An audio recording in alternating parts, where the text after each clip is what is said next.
All right. All right, all right, all right, all right. Let's let's get this thing rolling. All right. I just want to hit record. Mm, Okay, I have all the charts pulled up. I should have the email pulled up. So hold on, I need to check one thing.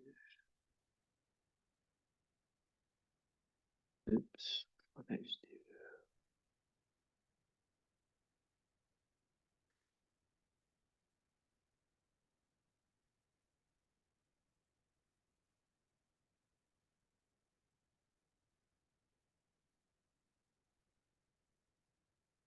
All right. That's what I thought. Search here.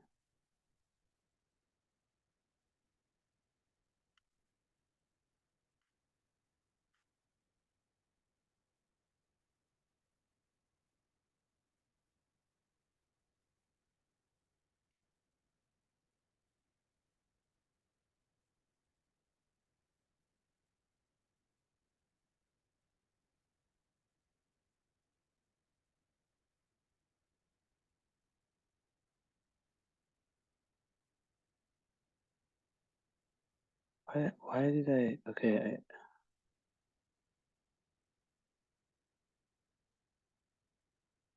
1 6. All right. It was that.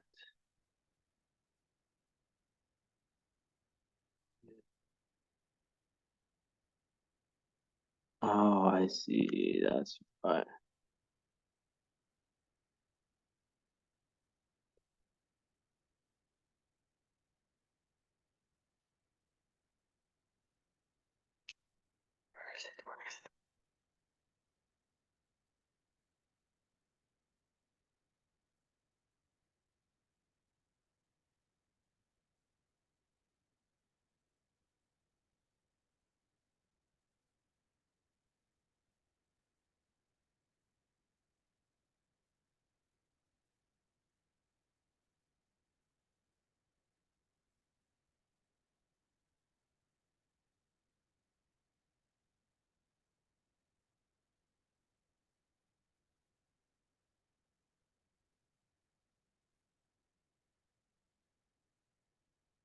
No.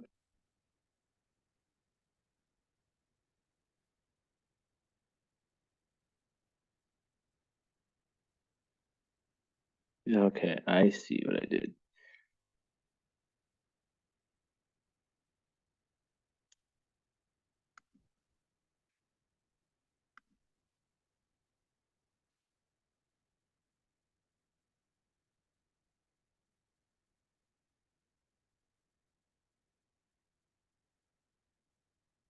Okay. All right. So I search them all together. They should all show up.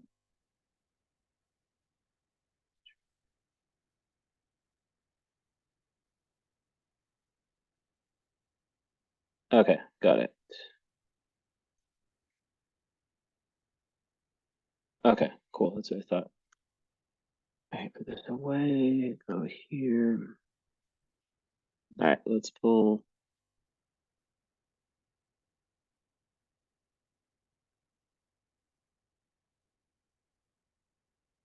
Let's open these babies up. So I like to. I know we did the compatibility in your reading. I still like to go through it.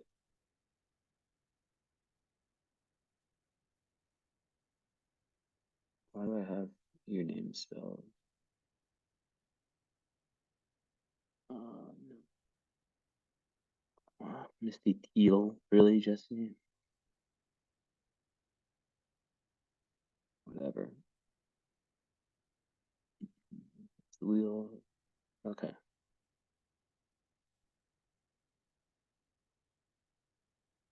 let's do this.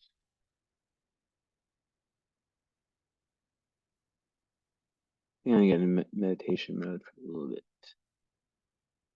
Okay, so obviously, we've done this stuff. You've got that swagger Leo stellium, and then that Pisces moon, of course, North Node Virgo, Saturn. See that a lot. My clients. Yeah, of course, you have the Pluto. Yeah. Just trying to get both, like, kind of like memorize your chart and your husband's chart. Okay. And then,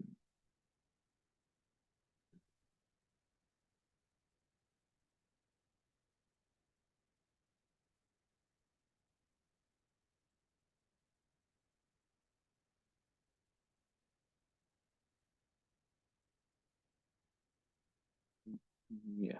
Okay. Um, okay, so you have that moon square. Yeah, so you have that psychic moon trine Uranus, and then that square with Neptune. So that's that sensitivity that Pisces moon feels so much. But thank God that right now it's hard for you with you still have the square or the conjunction of Neptune on your moon. So just know that right now it's retrograding, but when Neptune goes direct, things are going to be a lot more chill for you. Like especially as it moves further away from 23. Like I'm a 21 Sag moon, so we're close, right? Like mine's square, like it's squaring my moon, and it's conjuncting yours. Obviously, it's different, but regardless, Neptune does kind of mess with reality, So yeah, it's going to be really, really a breath of fresh air as it moves further away from that 23 point. Now it's at 26. And then yeah, you have the Venus square. Yeah, so yeah, Sun square Uranus people tend to find their life purpose later. They just have a very, very specific life purpose. And you got that Plutonian powered, indestructible, don't fuck with me Libra vibes. Um, and of course you have the amazing Venus Jupiter conjunction with the sun pretty much right close to right in the middle. So it's like the sun gets like the Venus and the Jupiter. Okay. Mm-mm-mm.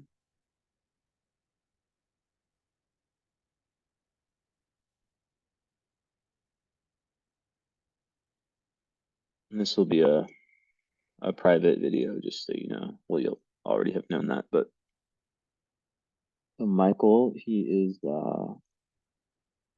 not very aspected, so he's got mm, oh, interesting, very yeah. So you guys both have the Leo. Yeah, okay. I remember you guys were born very close. You have that amazing Leo energy. They're in 11th. Mm-hmm.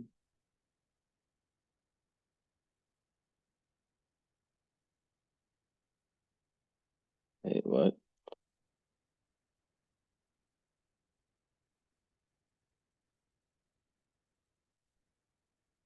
Okay, yeah, that makes sense. Charon squares sun. Same nodal journey. Okay, so it's yeah, and then Libra moon. Mm-hmm. Midheaven. Okay, so it connects, and he's got so you have Pluto rising as Mars rising. Similar, very similar charts. Very nice. You guys both have Chiron 12th and Saturn 12th. Okay, so I'm gonna keep that stored here. Creative purpose for him, massive. Fourth house. So he's trying to. Yeah, you guys are both aliens.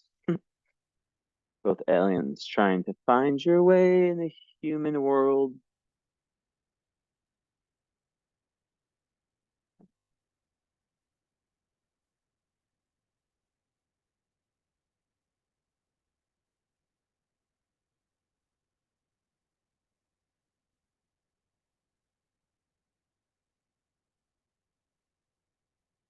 the order is correct.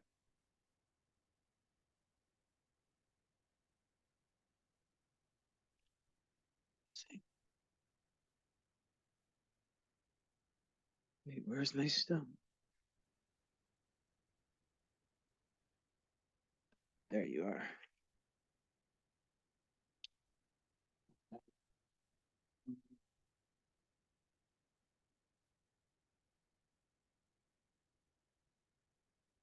Okay.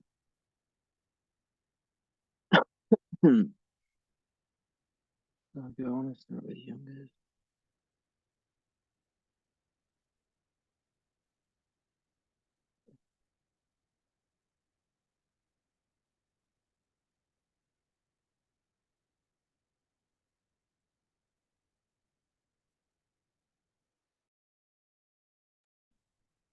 No.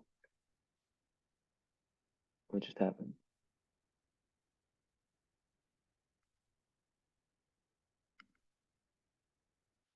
All right. So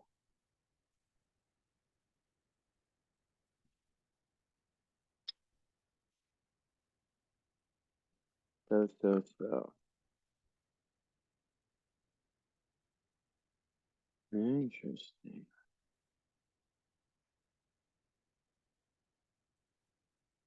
Okay, so I see one parallel already. I'm gonna see the node is conjunct. Okay, and let's see if everyone has a north node conjunct the planet. Yeah, you see? So every single one of you five has north node conjunct, and wow, and three of you have it in Virgo. So three of you have north node in Virgo, and then another one has north node conjunct Mercury. And then the other one has north node conjunct Moon in Libra. So, that's interesting. And Saturn for you too. Yeah. So really right off the bat, that's kind of a theme I see for you for everyone in the family already in terms of like the nodal journey. There's a level of trying to find one's voice. Trying, so with you two, with you and Michael, obviously you guys have very similar charts, and a big thing for you guys is self-expression and being able to move past past lives where you guys were not able to make your dreams come true.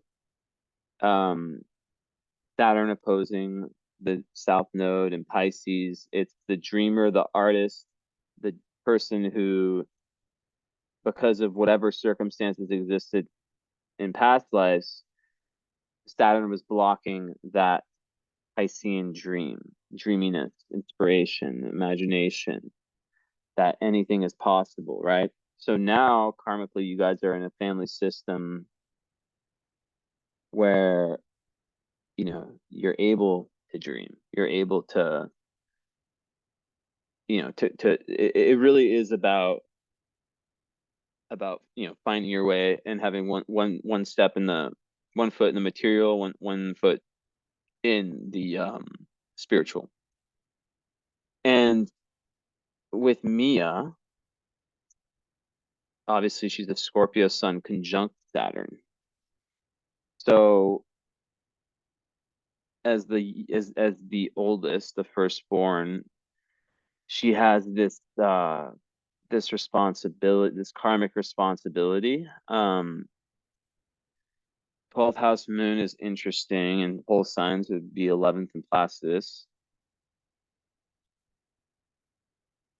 And it's in Aries, and it's not, let's see, 14. You see, I count that square with Pluto for sure, but it's a little bit, it's like closer to 8 degrees or 7.5. So just and the nodes are, yeah. So just like from a zoomed out perspective, um, let me see, 27, 6. Yeah, exactly. Wow. Okay, interesting. So wait, why isn't that showing? Oh, I know. I didn't do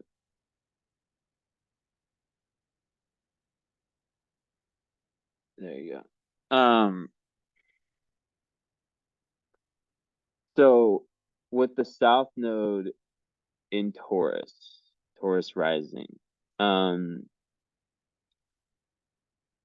it's kind of similar in the sense that it squares so she has the nodes squaring Neptune, and it's actually similar to having it in Pisces. So that's a theme that exists with you two. When I say you two, I mean you and Michael. Um, because of her south node in Taurus, she that squares Neptune. She was she there's usually some issues around forward movement and taking risks. That's why she has all the Scorpio risks in the sense of shadow work, in the sense of that Scorpionic Plutonian dive within shadow. So basically, anyone that so when you have that Taurus Scorpio axis activated, it's always that archetypal theme of taking risks versus staying with what's known and what's simple. And when there's a square with Neptune, I'm gonna turn my camera off for a little bit. I just feel like getting into a meditation zone. Laying back a little bit with Mika. Mika. Um, yeah, Neptune squares to the nodes is very interesting because there's a level of something that happened in past lives that kept her a bit stuck. Um,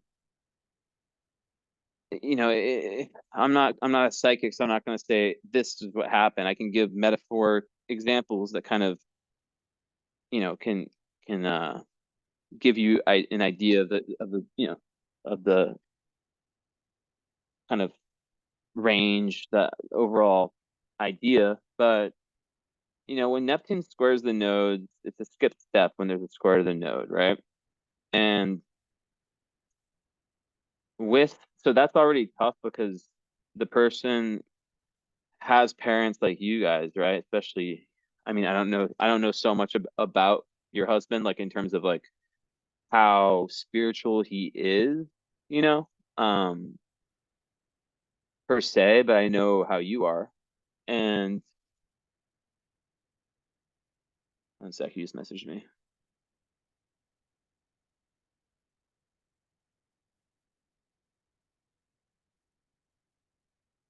Mhm.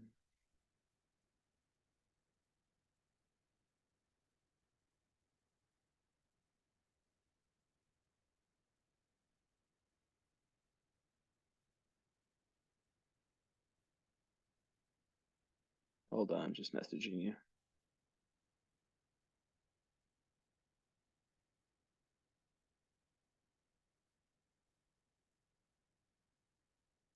Yeah.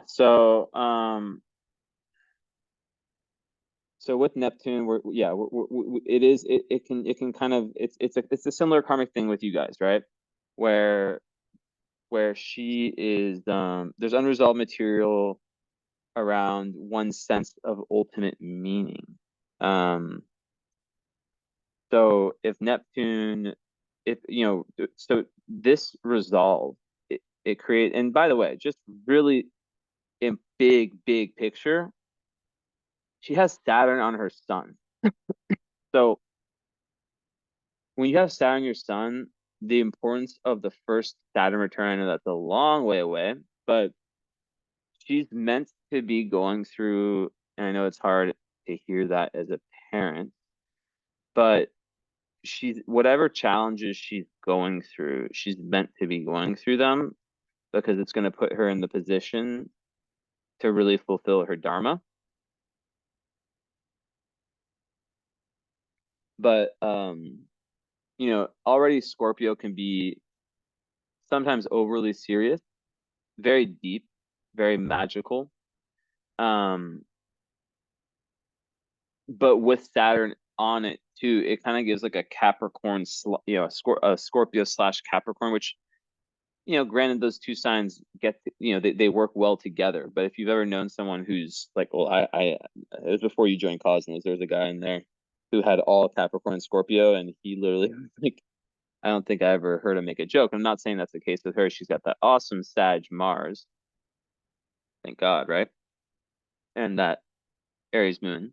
So I'm not worried about that. But and a really nice, really, really, let's see. Yeah, a nice balance of elements. I mean, air is not so, I mean, there is that Jupiter and Gemini, but not so much air, but yeah, there's definitely a lot in the other three. But yeah, anyways, it's a loss of meaning coming from past lives. And people with that, sometimes they can feel a little bit of dissociation, and it's like they were unable to fulfill something that was very deep to them in past life, past lives. And Neptune is in the house of 11 with Chiron. So Chiron also would make a square. I use pretty big orbs for that. So, and they're in Pisces, 0 degrees. So she's really, and that makes even more sense with degree 0. So she's really, really, really here to find new spiritual meaning and truth in this life. And that's also shown by the ninth house Pluto. Maybe it will take her, to faraway places, perhaps, whether it's, philosophy on a philosophical level, a truth seeker for sure.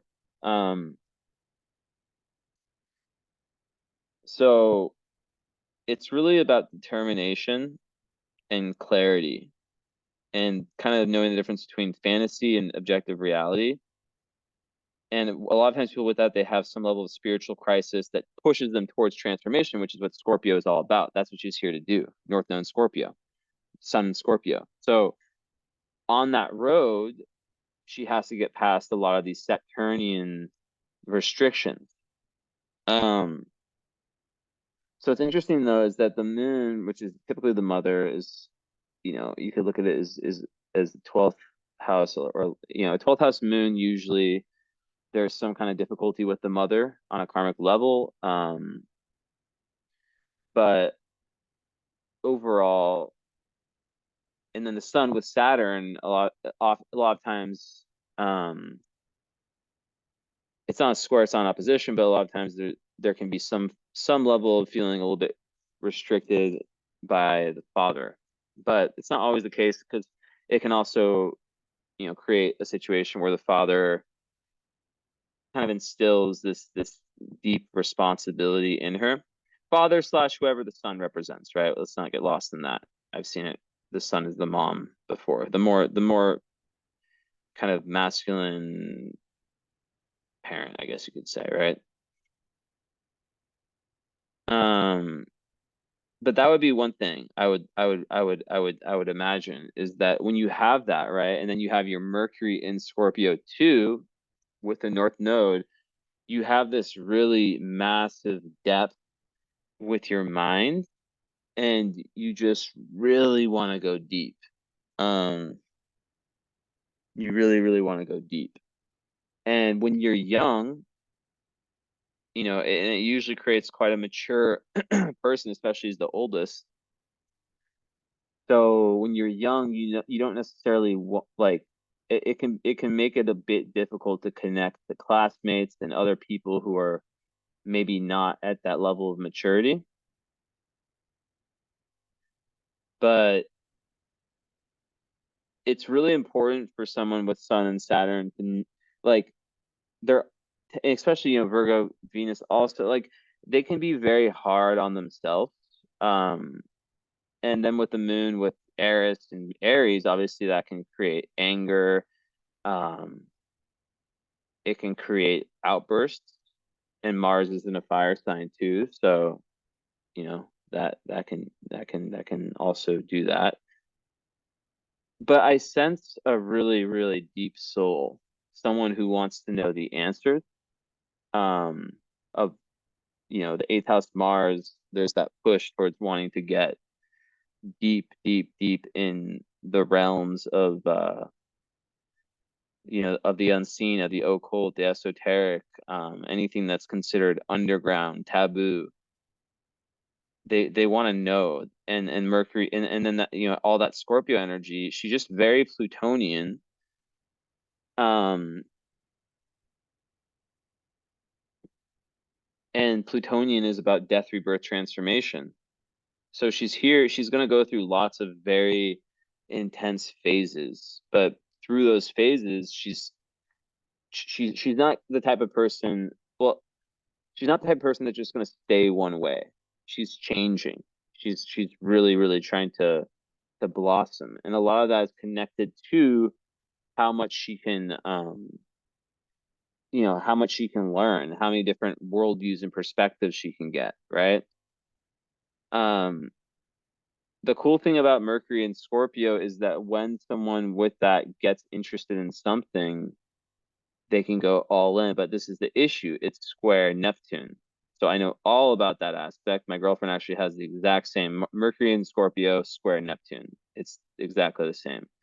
So, um, you know, I feel like what can happen with that is there can be a lot of misunderstandings. Like, and there's this real potential for, it's very, very important to be surrounded by the right types of people, because there's this sort of um osmosis like thing, that tendency that can happen when it comes to taking on other people's thoughts and even opinions, and just really, really sucking in the energy around them. And that's why alone time is important, um, especially for a 12th house moon, because that's really where she can understand what's hers and what's not hers. So, and negative energy can be really tough for her, but we'll get back to that in a little bit. So with Sun Saturn, yeah, a lot of people with that just had lots of expectations and limitations growing up. And usually it's around the father being, like, usually quite strict or sometimes absent. So yeah, it pushes the person to really grow up quite quickly with lots of responsibilities and lots of karma at the start of life. So Saturn, the good thing is that everything gets better with age, right? With Saturn. Um, but a lot that has to be, and I'm purposely haven't read the email yet, because I want to say stuff and then I'm going to look at it and be like, okay, what did I say? Um, I'm kind of just unwinding the puzzle pieces right now. But yeah, so it just really, it creates a very karmic beginning of life, whether it's the people she's in school with, the, that she does sports with, that she kind of is friends with, family stuff, all that. And often what happens is that there can be a level of overthinking and second guessing, and that's why her north node with Mercury, it's that she's trying to really, really get deep within herself to figure out and to find that um that courage to allow herself to take these psychological energetic risks. And that might not be, for example, going to therapy, or it doesn't always show up in many ways, but there's a lot of creativity though. As a Taurus rising, she'll definitely, that tends to make people very likable. Now, but then the Scorpio, there's always that exchange between that stability that Taurus loves, and sometimes Taurus rising, can be a little overindulgent. Sometimes they can be a little bit lazy, but also they can be very grounded and very consistent. She's but also stubborn, and that's what I would see with this energy is there could be a level of stubbornness and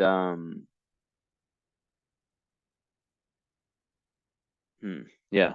So what happens a lot of times with that is that there can be self-esteem issues with the Saturn, um, shyness, depression, being very self-critical, have issues when it comes to expressing oneself.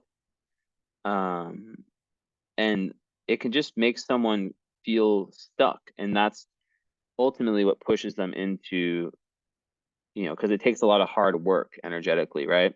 But Saturn rewards hard work. It rewards patience. And it's a late bloomer. So she's, most likely going to be a late bloomer. But everything is the chart meets free will. So it's like it's not like she's in this, like she's meant to be in a very tough position. It really, really has to do with the lessons she's meant to learn, but also kind of the decisions she makes per se, right? Um, I wanna see.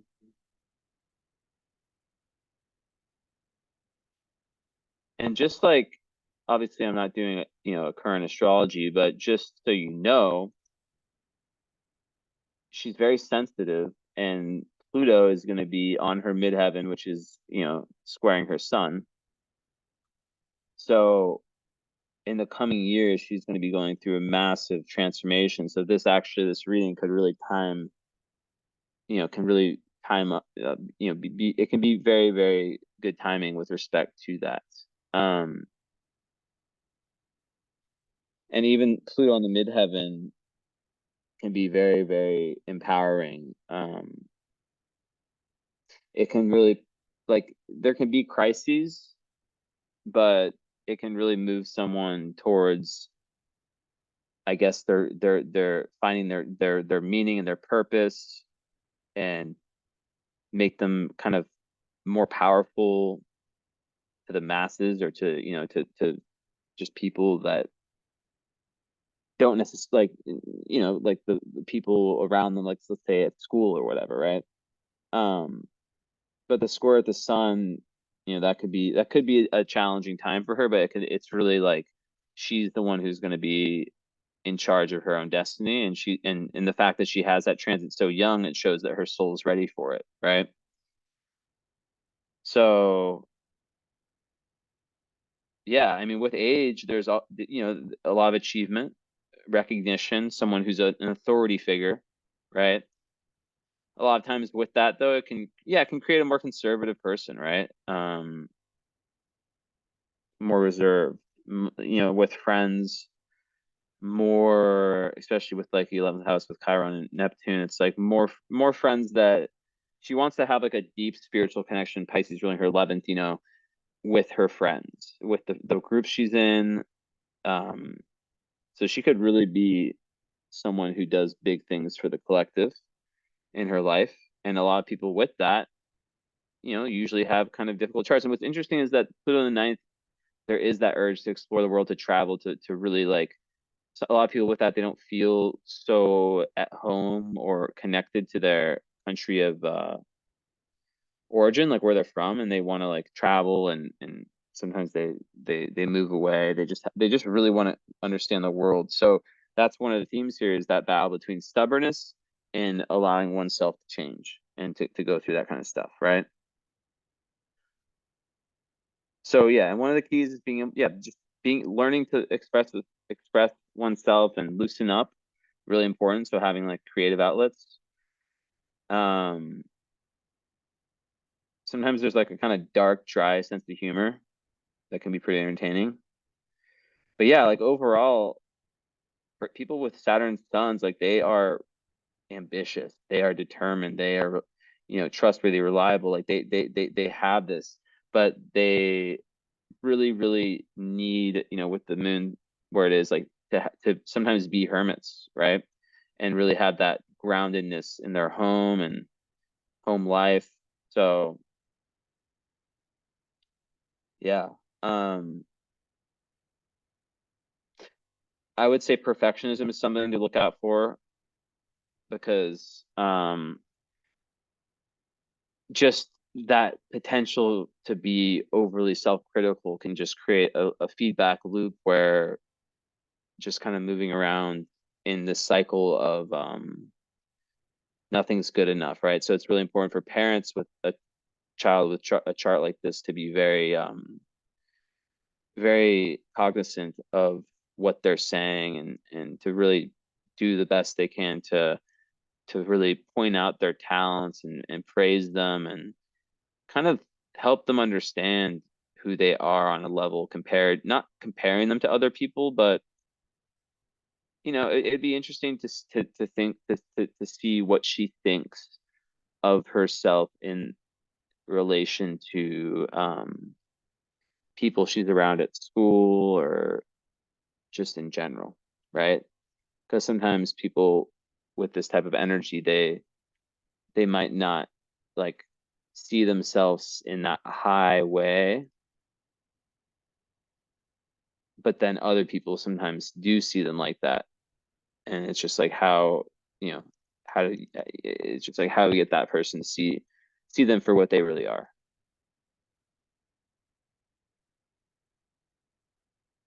But yeah, I mean, like people with this, like they tend to just be like the type of people that people can come to in times of crisis.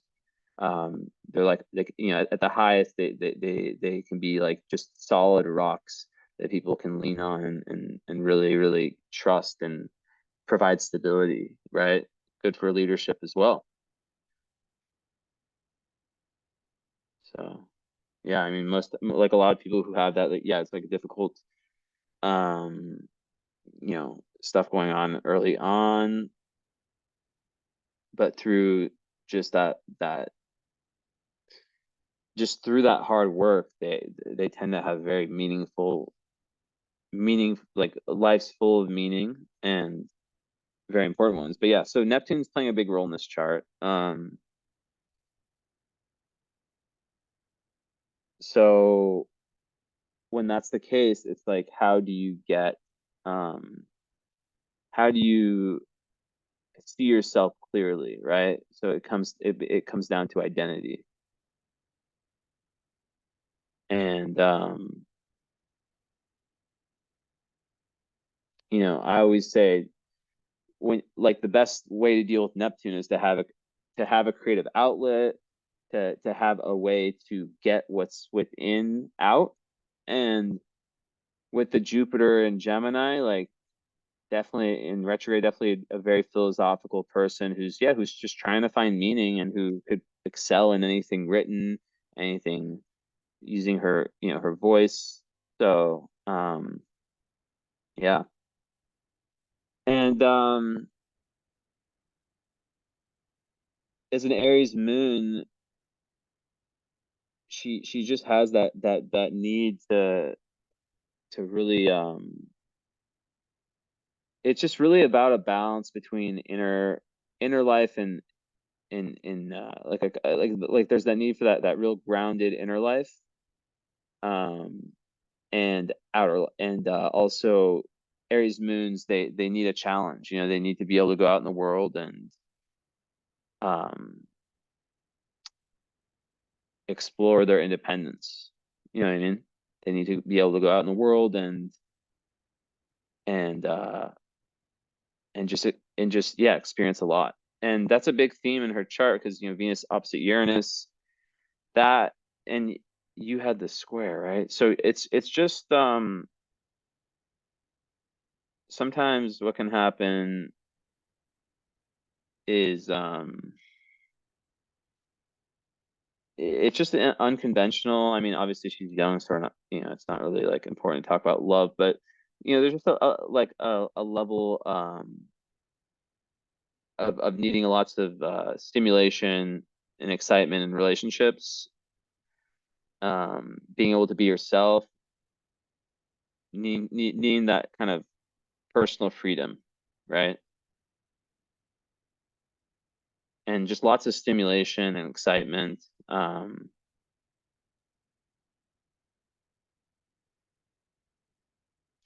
Which is interesting because, it's more conservative, a lot of her chart, but then that when it comes to spending, sometimes yeah. So I think they probably balance each other out. But people who have Venus opposite Uranus, sometimes with money, they can be they sometimes need to be more conservative. But then yeah, she has Scorpio, Saturn, so I would imagine there's a level of responsibility. Let me take a look here. Socially awkward at times. She has tension maintaining friendships with females. Is I see this pattern repeating. She prefers reading and being alone in her room. Here's saying she has a powerful, beautiful voice, but she is shy to see in front of us. I try to ping and glitter at her, but she won't have it. I sense she is psychic. Huh. Yeah, I mean that's the thing. Like when you said socially awkward, that yeah, I mean like it's just that depth that it's hard to match with other kids. Um, and with females, yeah, I mean the moon where it is in Aries, it can kind of be a little bit masculine. And let me actually, oh my God, it's 2222. Let me do a quick test. Test, audio. Okay, cool. Let's go there. 22222.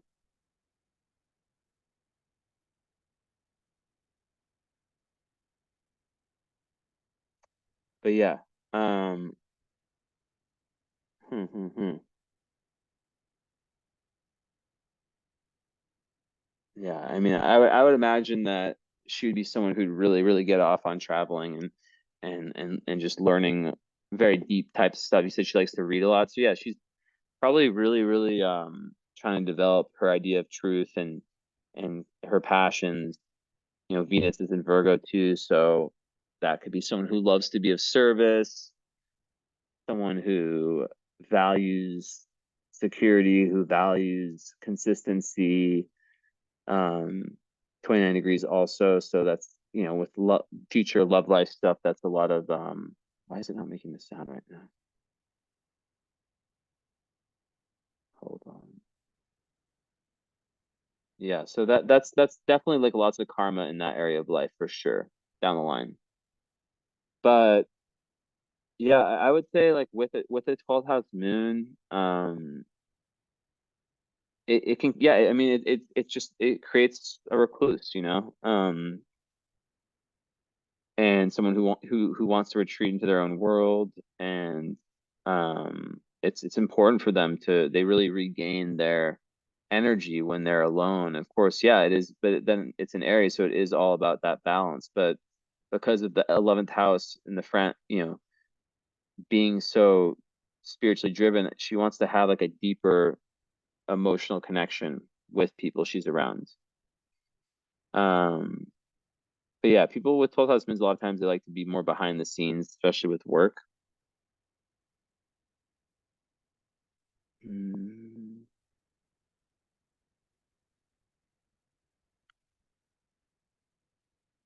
But yeah, so with Mercury, Neptune, that to me, that definitely is it's like sometimes they can be geniuses when it comes to the deepest, types of intuitive understanding, right?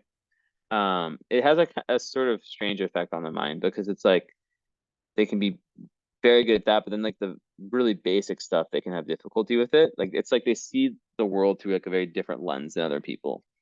Um, so it can have an effect on relationships because there can be lots of misunderstandings from both sides.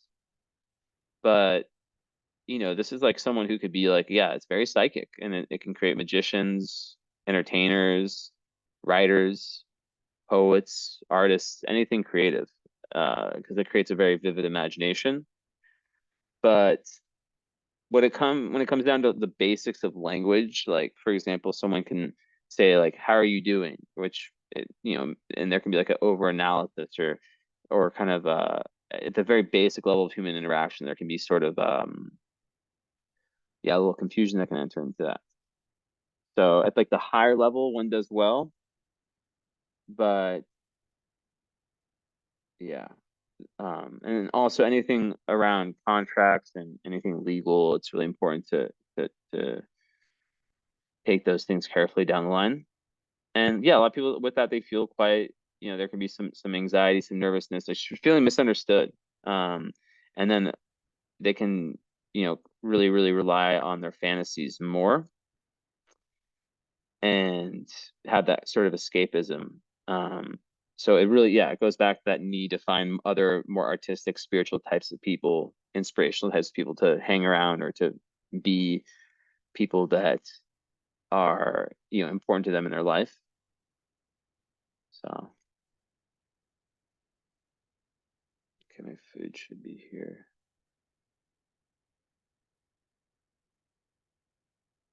Hopefully it just brings it right to the door. So yeah, just like the powers of discrimination can be a little bit vague. So that's like another reason why alone time is beneficial.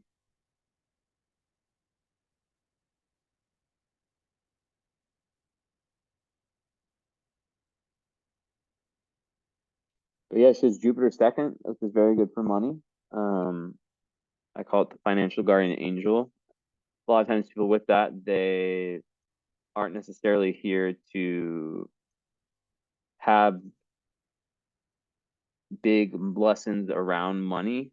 Um, like I've had so many clients with that where it's like they lose a job and then I say this in the reading and then they tell me, oh my God, it's like exactly what happened. They like lose their job and then they go and 2 weeks later their friend calls them and says, hey, my company's hiring, and then it ends up being like a better paying job, um, better work-life balance. Like I've seen that so many times with the second house Jupiter. It's good. Yeah, it's good for wealth. But yeah, I think the big thing, and then Uranus 12th house is very psychic. So I think it's like and then it can create like prophetic dreams. Someone who can literally see the future, you know. But it's just about being able to trust herself in that meaning, or trust herself like that she's not crazy. And with the Mercury square, so Mercury on the North Node, she's really she's really trying to gain a lot of confidence with her communication skills and develop her communication skills and her um so it can be like a lot of the destiny linked to being able to take all that depth and this comes with the lack of air too, right? Being able to communicate. So I would recommend breath work at some point in time for her. Just anything that's very important for her to kind of go hiking, do things that can kind of get fresh air into her system. And then also there's a connection, probably some karmic groups of people that she's gonna meant to be a part of down the line. And Venus, the chart ruler in the fifth. So, Venus there, it's very creative. But in Virgo, sometimes, and then even in love, it can create the over idealism or no one's ever good enough. But just on a psychological level, it can just create that perfectionism, right? Where like let's say she's a painter, it would be like painting something, or you already said singing, right? So she could be really, really good at singing, but then where it's just about, okay, we need to find the confidence to be able to really, really take that out into the world.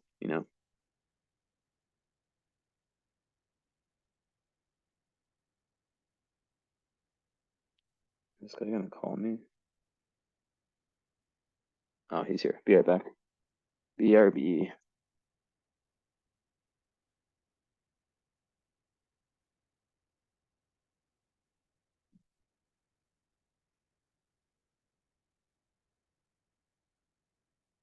Why not? What's that? All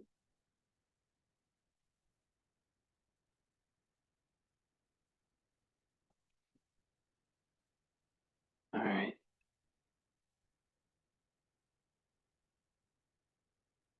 Cats everywhere. All right, cool.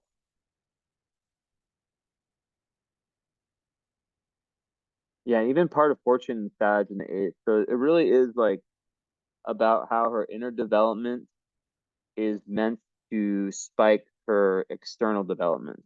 So the more internal work she does, um, the better off it is for her. Hold on. Yeah, so like the more inner work she does, the more of that kind of death, rebirth, transformation, that scorpionic stuff that she, it takes time, right? Like it does take time. And the thing with on an energetic level, what can happen is it can feel like a level of stuckness can come, right? It can feel rough, it can feel tough. So, over time it's just important to just think about, okay, what can she be doing that can get the energy flowing, right? But yeah, Mars and Sag is very interesting in the eighth. Just, yeah, someone who wants to just like, yeah, really probe in with the law in her chart. Just like, so the more I think her reading on her own, like that is like some as a Gemini Jupiter, a passion that she can have early on of researching and learning. Like that's very, to me, that's really, really in line with her chart. Um, but yeah, like Aries moon, Scorpio sun, like that's gonna definitely, that's someone who is gonna, with Mars and Sag, who's gonna have to figure out that balance of adventure and internal. So it really is kind of like having the foundations of her life, home, metaphoric internal home, physical home, all that very solid, and then from that place of solidity to be able to kind of go out in the world and just be that explorer, that adventurer, teacher, even like like a someone who wants to, yeah. And then like the midheaven is an Aquarius, so it's like that's someone who is not just so interested in doing what everyone else is doing usually, right? I mean, they want to make their mark. They want to they're not afraid to be different. But what's interesting is that square is the sun, so um that speaks to that, and sextile, and it's sextile Uranus, right? So it's the ruling planet of the midheaven, sextile Uranus. So maybe it's like something in technology, something more futuristic, could even be astrology, who knows, something that is, more about her independence. But she'll definitely be someone who wants to have a level of independence in her professional life moving, going forward. But yeah, the square with midheaven in the sun. Um, that to me is, and then the sun is in the seventh in the whole signs and sixth, and yeah, I mean that you could look at that as someone who's really meant to be of service and who's really meant to give back in this lifetime. Um, or you can also look at it as, in the north and the seventh too, like someone who's really trying to leave behind old past life habits of being too independent. And the North Node journey is also about um, combining with others on that kind of deep level, right? Um, vulnerability, being able to trust, being able to be oneself, being able to unite with other people, come together with other people. So yeah, I definitely see. So it's also really important to not get involved like to not get involved in any substances and any lying, any scandals, any gossip. That's kind of like with the Mercury square Neptune, that kind of stuff. It's good to steer clear of drama. anything that can mess that can alter the mind. Um, but then, with Black and Lilith and Gem, yeah, I mean that, that one is more about just like the potential, just it's just really important to not be surface level, which, she doesn't have a lot of that. She has a deep chart, but there can be a fear of rejection with that. Um, and sometimes people with that, they will fear rejection. They'll unconsciously reject other people before in their heads they have um, the potential to be rejected by them. So yeah, and there can be a struggle also with some of this energy in defining one's own individuality, their own taste. So it's like, are you doing this for yourself or for your own approval? Those types of questions come up.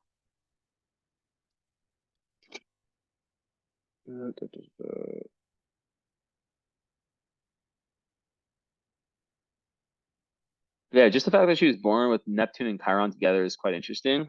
That's like someone who can be in Pisces especially, right? Who can be a very deep spiritual healer to the masses in 11th house, and might have a destiny that is connected to kind of healing on a more psychic level. Than that healing for other people is paralleled by her healing journey.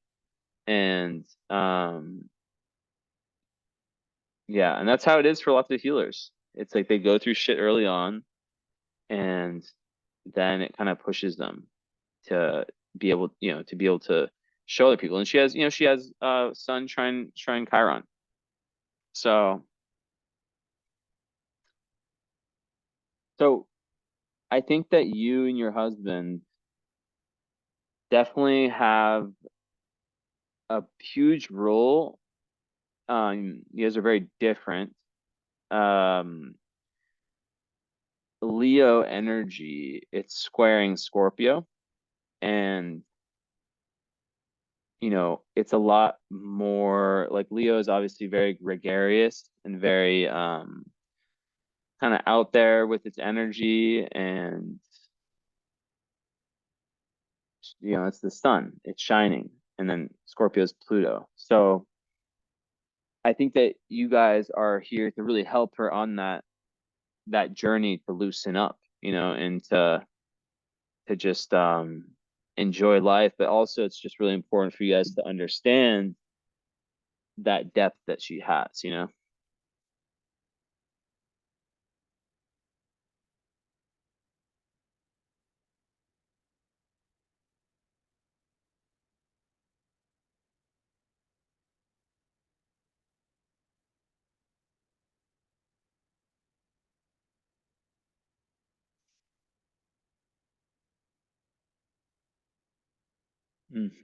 Yeah. All right, let me see one thing.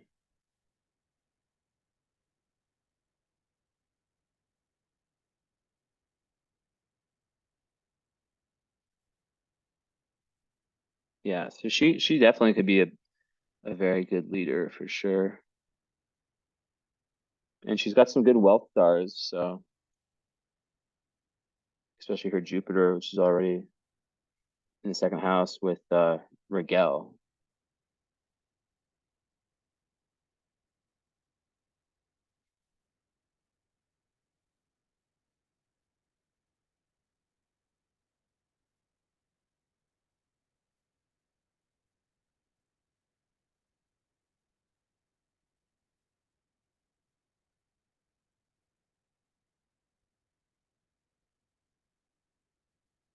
Okay.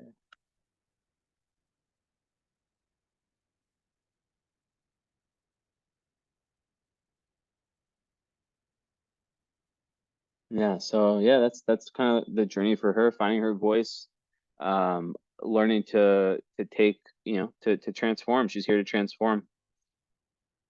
And I feel like you guys, just the effect that you guys have on her, yeah, there's that Leo energy. Um,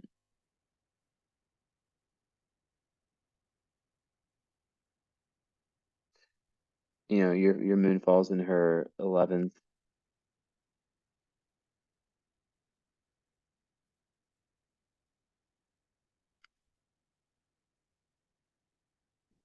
So yeah, I mean, you can definitely be someone who, with your Pisces energy, helps really activate her Neptune and activate, like, help her kind of see. Um, but it can be a little bit triggering too in that sense. But just like learning, emotional intuitive intelligence when she's ready, right? But like I said, there are like I don't know, it can be quite stubborn. This energy, Saturn, can be quite stubborn on the Sun in Scorpio for sure.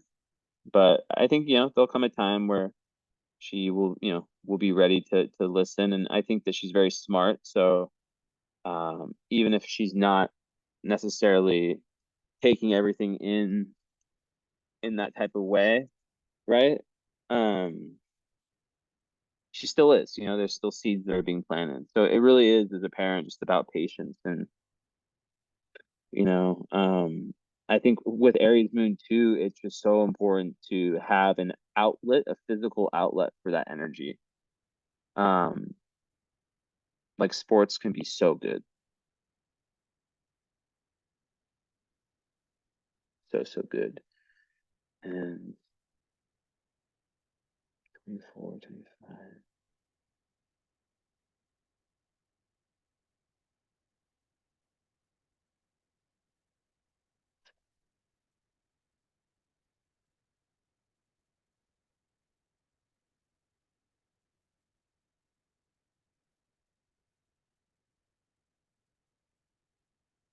Hmm. I feel like Michael has like a very inspirational, like he can be very, very, he can really inspire her. Um, with his Gemini and his Libra, it hits parts of her chart. It's around her Jupiter and her Vesta, and then her vertex of the moon. So, you know, I feel like he can really help her out when it comes to communication and open-mindedness. Some of those missions, just with just him being the way he is. So yeah, but yeah, it's just like an energetic, trying to open up the energy, and get it flowing, because there can be that stuckness, and really trying to like allow that Aries moon to feel like it can really, really go. And it takes time with Saturn, where it is. And yeah, like I didn't go into the fact that, it is still, it's still squaring Pluto, right? So moon square Pluto, that's that Hades moon, right? That's that depth. That's that. It's not like a super, super tight square, but people with that, they have a very intense internal emotional life. They are, so many of my clients have that. So I would just not be impressed at all if she just feels things so deeply, right? And that just makes the environment she's in so important. Um, there can also be a level of projection that can come, but just feeling a lot, and early on feeling some of the more dark side of reality, which, it's kind of like a fast track to someone as a healer, as a more mature person. But yeah, I mean, it's not necessarily an easy one.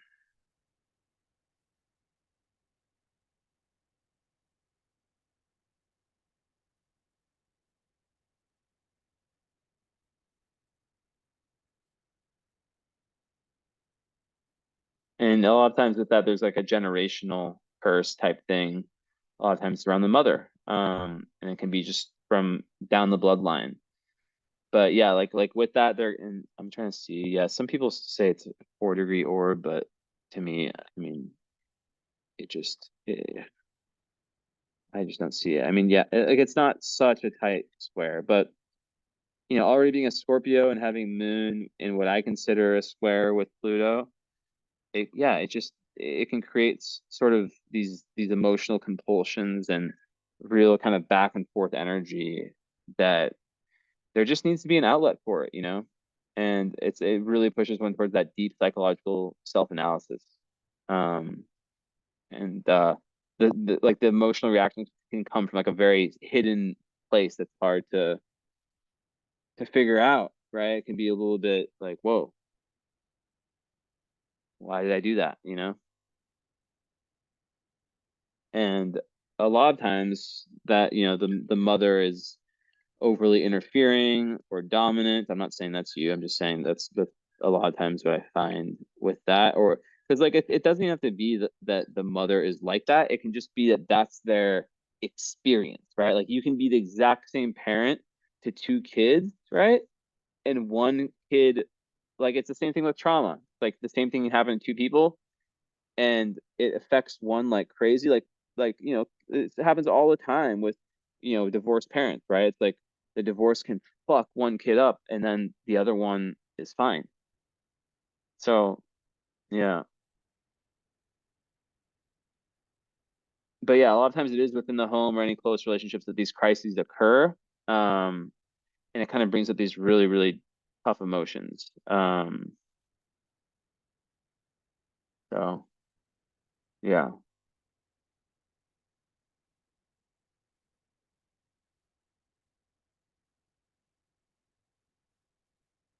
And it's just all about psychological awareness, and coming to a point of deep understanding when it comes to that, right?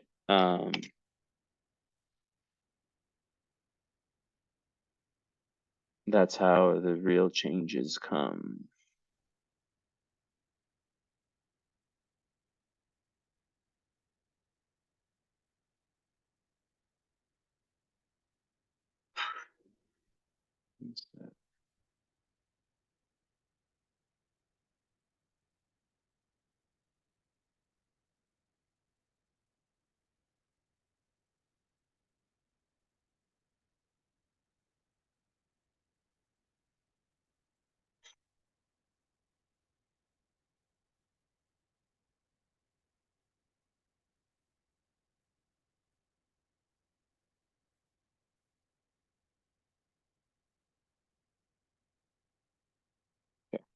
Yeah.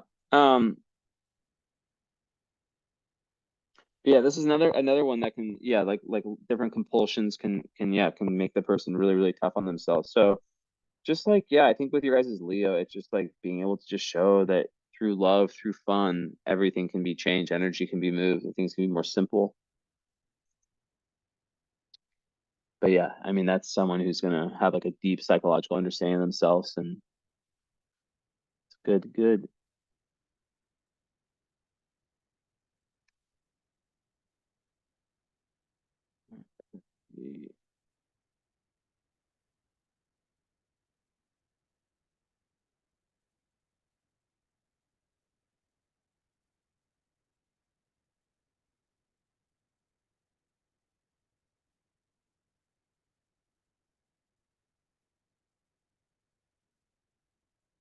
Hmm.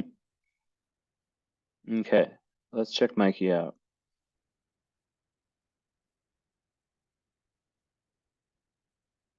So looks like he's got the same moon as his his dad, who has the same name as him, right? I assume it's Michael and Michael, or is his name Mikey? Um,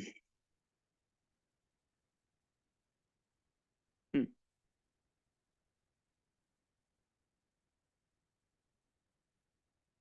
artist energy, but so like hmm. Oh yeah, so he also has moon square Pluto. What about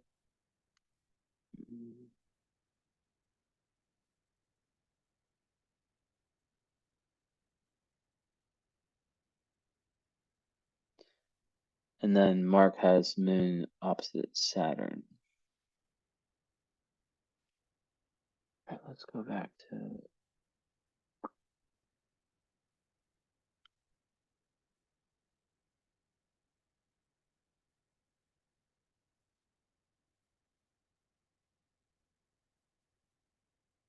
yeah. So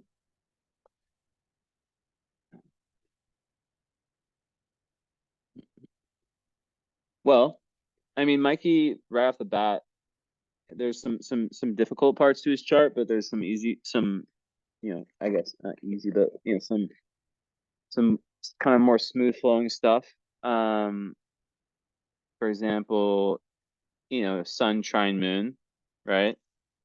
That's quite good for the parents. Usually they have a nice relationship, or at the very least they have, and you guys do, but there's like a consensus of the feminine and masculine energy. It makes sense. It's two, the feminine and masculine archetype within him are going the same direction. So that's good for a lot of things. You don't feel like you're going in two different places. Like Mia, Aries, Scorpio, two very different signs. Libra, Gemini, both air. So my little loving barnacle, he's always attached to me. He's really good at sports and learns quickly. He and his dad have this. Yeah, see, I didn't see this part. I could feel. I was gonna say this. I didn't say it, but I only read like the first part. This is what I read like it before it. Now, I swear I could feel this without even looking at this part. Stubborn and moody. Okay, yeah. So I feel a big, even like I said like Mikey and Michael. Like I feel a big karmic connection between those two. I feel like golden boy energy. And I wonder if that's true, how that affects Mia. Because Mia definitely has to try really hard. And look at all these karmic gifts. Nodes are trining Mercury, Sun, conjunct the moon, trine Mars. Like, damn, the kid's got it. He's got a lot of past life karma that's pushing him. And he's been successful. Oh, what the fuck did I just do? Wait, what? Okay. He's been successful in a lot of ways in past lives. He Mars rules. So wow, yeah, his node South node ruler is trining his South node. So he has this ability to really, really move towards his goals, and he's got Mercury with Aldebaran, magical star. So, and it's retrograde in Gemini. So the kid's got some ability, some real ability, and then he's got a dad that has Gemini energy, right? And Libra energy. So he's really got a very strong, like, just that role model energy. And then even your guys is Leo. So Leo sextiles Gemini. So you guys get along with him very easily because you guys have energies that are similar, especially your husband. So, and then your Leo will fall on his 12th house Jupiter. So you guys have a lot of karma together, but it's Jupiter, so it's good. It's deep, but it's good. Um, you guys have been together a lot of past lives for sure. And he's very protected and he's very, very good. The fact that his Jupiter's in Leo, you guys can just get along and laugh together and have fun and just have that kind of smooth flow of energy. It's like you don't have to really explain yourself that much with him, neither of you two. Just kind of gets it. And then he's got that sweet Cancer mom loving Venus. And then he's got that sweet moon in Libra. So he's just a good kid, he's just someone who has, Gemini Libra, where in its 10th house also, ninth in the Placidus. So he also is very much here to learn a lot and to try a lot and to experience a lot. And a lot of his big purpose, I see quite a bit of like famous artists and stuff who have Mercury retrograde. So I would say with him, it'd be important to understand that he probably has a good. I believe it's in Gemini though, so it's in Dignity. So he has a good mix of like logical intelligence and um artistic, more abstract. But with any Mercury retrograde kid, I think that sometimes like it can be difficult for them in like the education system that's very Capricornian because they're more, they want to be inspired what they're doing, but he's just Gemini is like the multi-talented person, right? So he probably has a lot of interests. He probably is a very fun person. Now he is, he does have the same thing as so this is the theme we're seeing, right? Because he's a Virgo rising Black Moon Lilith on the ascendant.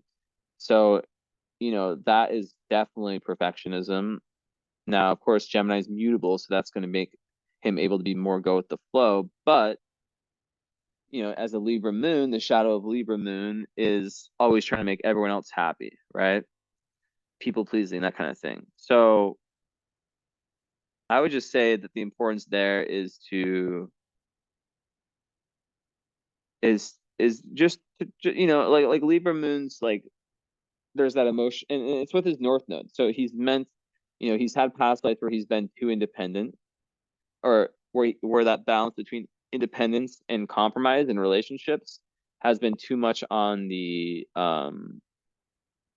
like the independent side. And that it's eighth house though, so that's an interesting one because eighth house South nodes a lot of times they rely on like powerful relationships for success. But yeah, I mean, but like easier way is Placidus because Placidus it would be seventh house. It would make perfect sense, right? It would be like he's here to find the balance between Aries and Libra, right? So he's here to find, for example, relationships will be very important for him, and they're meant to be relationships where he's still keeping himself as a person. He's not losing his identity, but he is also willing to make compromises. But like with the second house, it's very much about how one can find internal resources. Um, right? How one can find internal resources where they're not needing to depend on others. It's just like all internal. And that can be hard for Libra Moon sometimes because Libra Moon sometimes wants to just do everything with other people, very relational. Also on an emotional level, because of the square of Pluto, so they both have it, his is closer.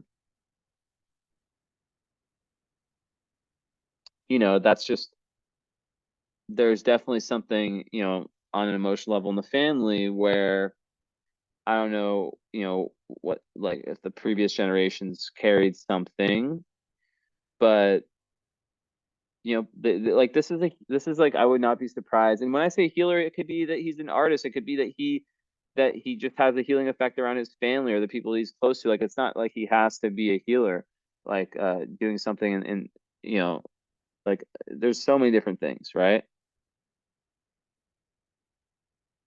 And one of the reasons I say the healer thing is because he has Chiron right on the descendant.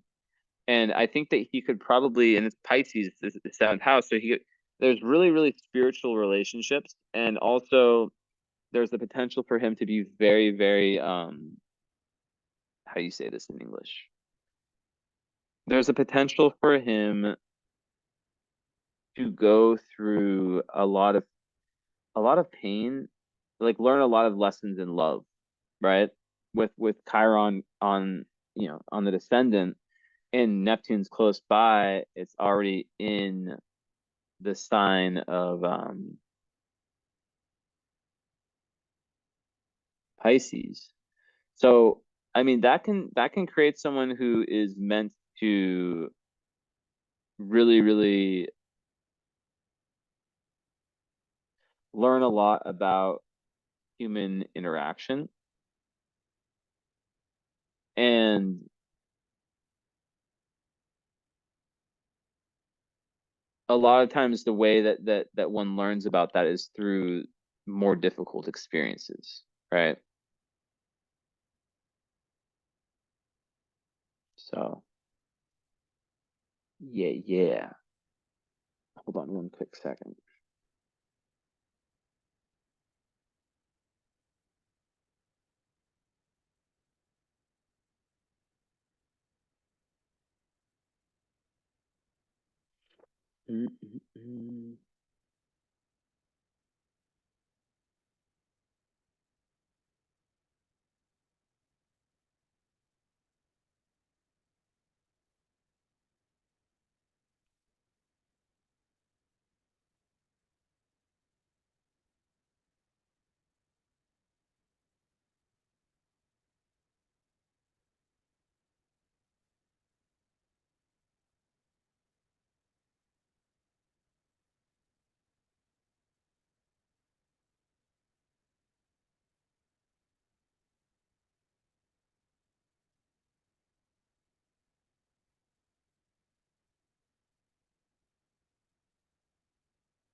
Okay. That's cool. That's cool. That's cool. Yeah, so I would say overall, I think anything with like a way that they could definitely connect these two kids is through the spoken word. Um,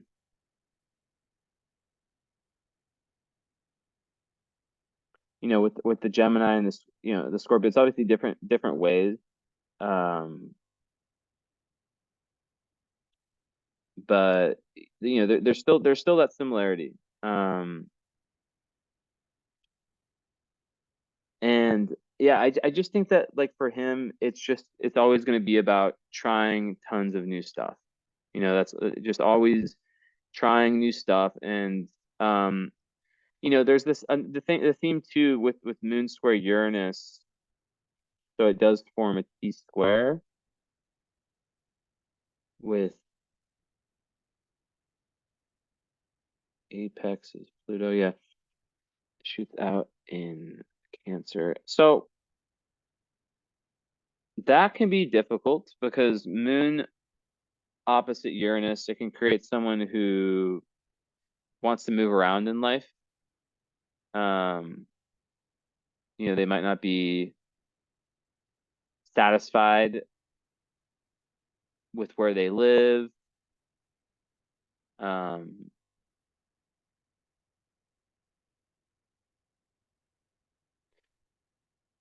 and on like a more psychological level, it can create someone who wants to just who can have very up and down emotions. But the thing when you have a Libra moon, an air moon in general,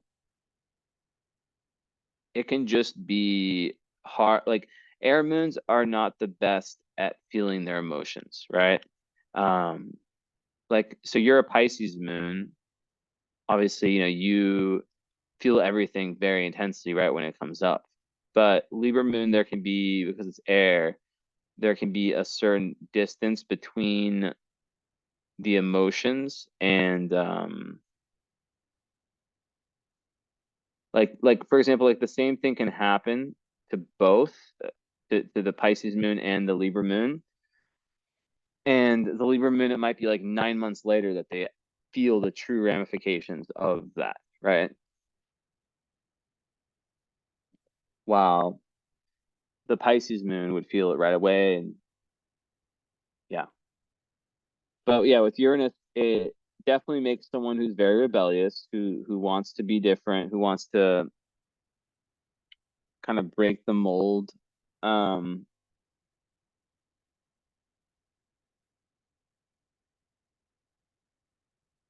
and yeah, it comes down to groundedness at the end of the day. And when we speak about the Virgo rising, it makes someone very observant. It makes someone very good at noticing all the small things. But what can happen with Black and Lilith there is that it can create someone who can be a little bit too hard on themselves sometimes. Now, having all that Gemini definitely helps that, because Geminis are not hard on themselves at all. But still, with a Black and Lilith there, I would just say that, yeah, it's just important to um it's important to, I would say, mm, well, I guess yeah, just to really, yeah, really be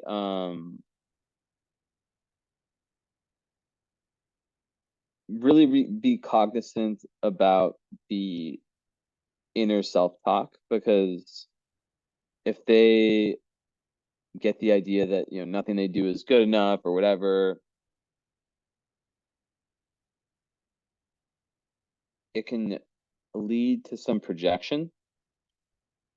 So, for example, like in relationships, friendships, whatever, it can lead to, being too hard on other people. Um, and it can also lead to just noticing all the difficult, like like just like noticing, like it's good because yeah, you notice everything. But that can also be difficult, right? If you're noticing everything, um, good and bad, it can definitely make someone, too hard on themselves for sure. And I see that a lot with Virgo, Black and Lilith, and just Virgo placements in general, is that they can kind of just I guess push that onto other people.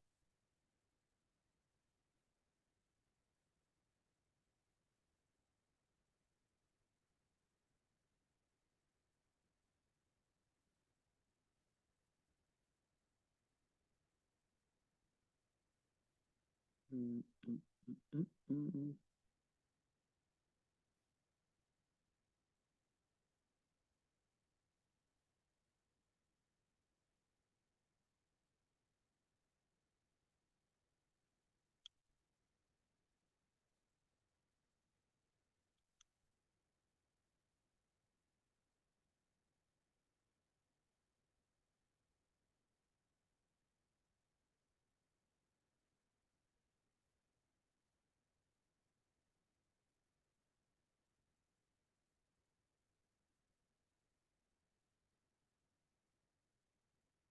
You hear?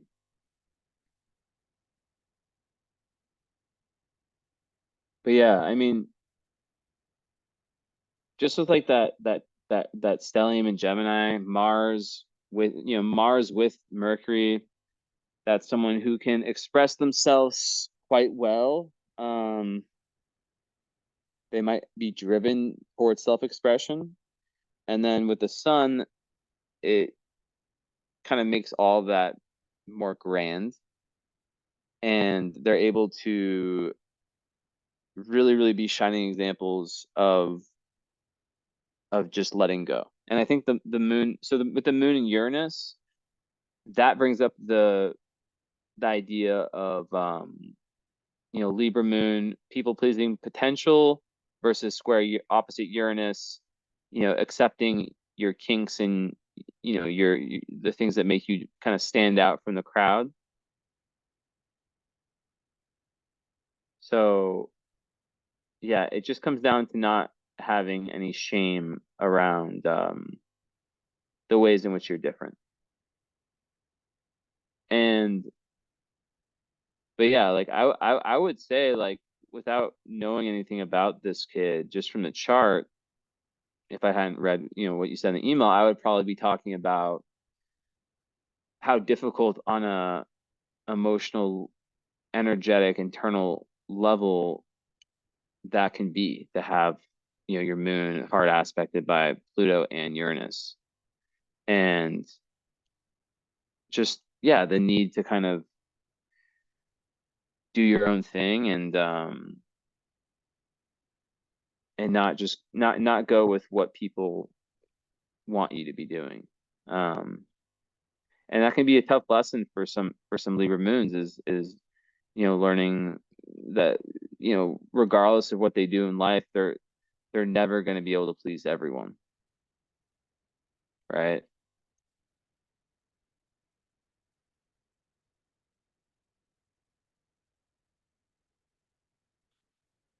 And there's also Pluto fifth house is definitely a massive creative placement. People with that, they feel like they have a certain creative destiny in this life, and they're very good at kind of being in touch with that inner child, that fun, careless, carefree, not careless, carefree energy. And they really, they're here to evolve on that creative level. So yeah. And then you combine that with all the Gemini 10th. And in midheaven, I think that he definitely would have a very special dharma. And it might not be one where it's so obvious to everyone. Like a lot of times Gemini, midheaven people, like they're just they're seekers, so they can have two different careers or multiple careers. There can be lots of mutability in that respect. Um, Jupiter, where it is, it gives a lot of good spiritual protection. So yeah, if he did go down a route that's more like a psychologist or something like that, he'd be very, very well, very aware of how things work behind the scenes. Probably really good at reading people. I mean, or just understanding the kind of underpinning in situations. But yeah, he also has some tough aspects with the sun, and that is, Sun square Neptune is rough. Mercury and Sun square Neptune. Okay, so both of them have Mercury square Neptune. Interesting. So, as I said about Mercury square Neptune, it's everything I said earlier about how there can be that difficulty when it comes to understanding and just like mixing your thoughts up with other people. Um, the very basic stuff being more difficult, I guess you could say. Like, yeah, I mean, I already kind of went into it, but when there's the sun also, that can create issues around identity, and it's important. Like people with Sun square Neptune can, they can be very, very spiritual, very, very empathetic, but sometimes they can sort of have difficulty understanding who they are.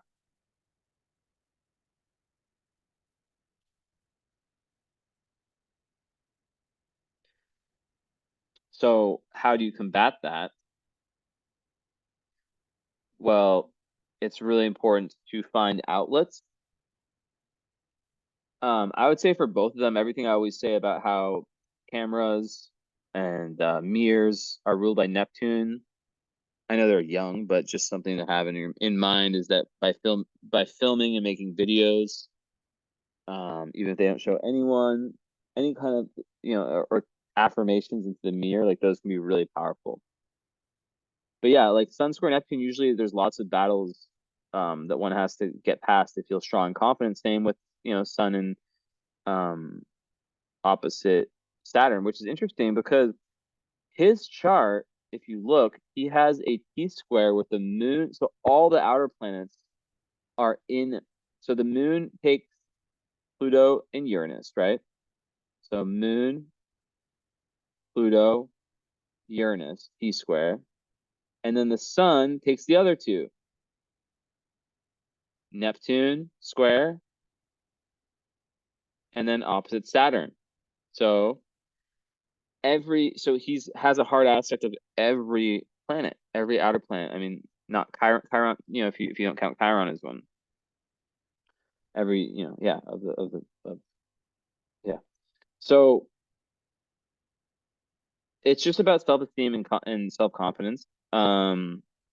It can create, issues with escapism. It's really, really important. And that goes back to his North Node in the second house and moving away from the lower energy of Libra, right? To really have his own identity, because it can create issues around boundaries, and it can create issues around, where it's difficult for him to feel himself as like an individual, a unique individual. Sometimes like that type of energy can cling on to idols or other people at school and base their identity, which isn't, I'm not saying it's a bad thing. Everyone kind of goes through that, but I think like with that Mercury retrograde also, it's just like, what is he doing that is helping him understand who he is as a unique individual.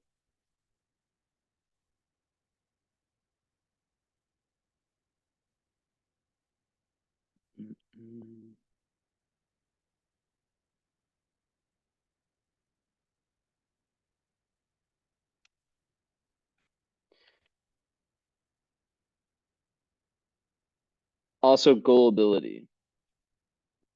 And sometimes people with that can have like people can like they have to watch out for playing victim and trusting the wrong types of people who might try to take advantage of their good nature. But I mean, yeah, he's very young, right? So these things can go many different ways. But it just makes someone very, very into like social causes, helping the people who need help. And yeah, one of the themes also is, standing up for themselves, right? And communicating if there is any confusion.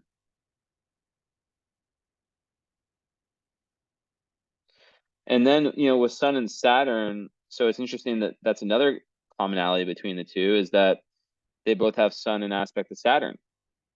So with him, it's the opposition. So, that can create lots of, restrictions, hardships. It's interesting because it seems like everything's really good with the father, but a lot of times the Sun opposite Saturn can be a strict father, but he doesn't seem like he's like that. But on a psychological level, it's just, yeah, restrictions with like lots of like, I call them boulders in front of the path. Like everyone has a path to get to where they're trying to get to. And it's just like different karmic restrictions that come up that teach that person determination and grit, right? They have it for a reason. But it goes back to that theme of being overly critical of oneself. Um, and potential poor self-esteem, right? So it's really important to really compliment this kid and both of them, right? To really, really help them see what might not be easy for them to see, especially in this crazy world, right? All the other kids are crazy. Um, so yeah, like just like what I said with Mia, Saturn, and it's cool that he's exhibiting like a lot of really good traits, or that things are very, very good right now, right? Because he doesn't have an easy chart. Um, and as I said, everyone handles things differently. But like one thing I would say is with the Libra moon, the question is it's not like Libra moon sometimes, they don't want they're lovers, they don't want their loved ones to feel they don't want their loved ones to feel like what I'm trying to say, like something's wrong, so like they want things to be balanced, so they might not admit to that, not admit to any difficulties they're going through. um yeah, just with both, really important not to be critical of them, and really important to like give them a lot of space, and to really point out with their thinking when you notice different self-limiting beliefs and introjects, because they're both very smart. So to challenge them, why do you think that? Or why do you think that, right? Why do you feel that way?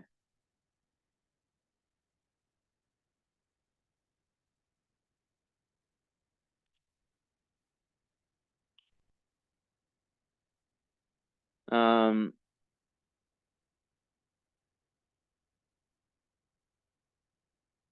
but yeah, I wouldn't be surprised if he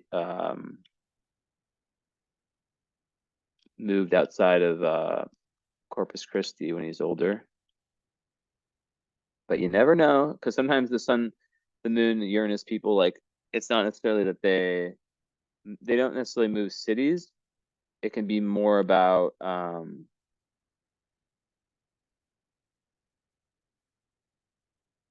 it could be someone who just like needs to change it up, um needs to change it up in terms of where they live. Like maybe they will want to be in a different house every few years, right? They can just get bored of, like, they want an exciting inner life, an exciting home life. And as a Gemini, yeah, just really thriving on change, if you know what I mean.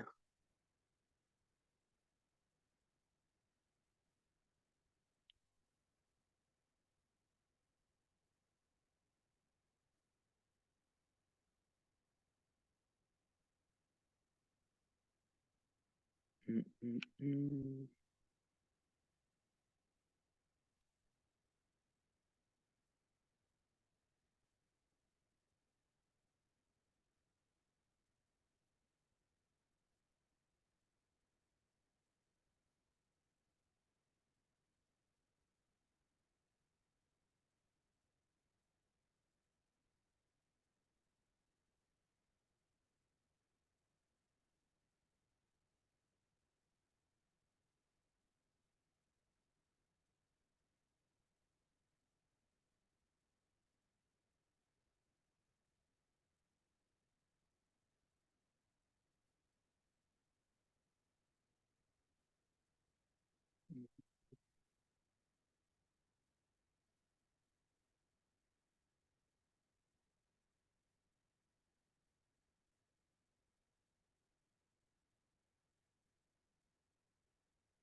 Okay. Yeah, so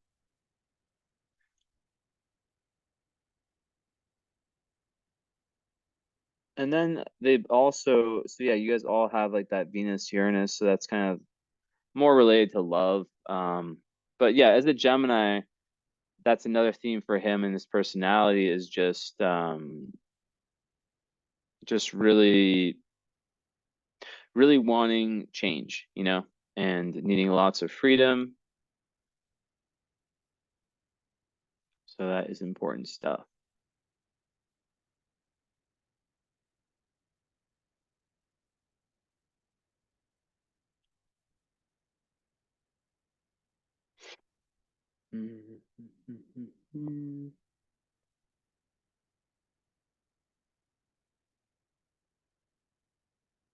But yeah, so Saturn where it is would be third in Placidus. So yeah, sometimes kids with that they sometimes can feel a little bit, especially as a retrograde, at school they can feel a little bit misunderstood by their classmates or parents, depending on the situation, because they can be so, ahead of their time or abstract minded that it can create a feeling of not being good enough in their minds. So it's just really, really important to understand that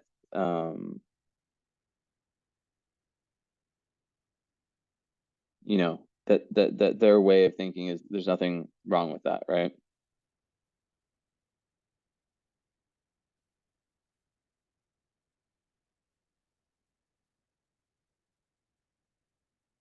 Mm.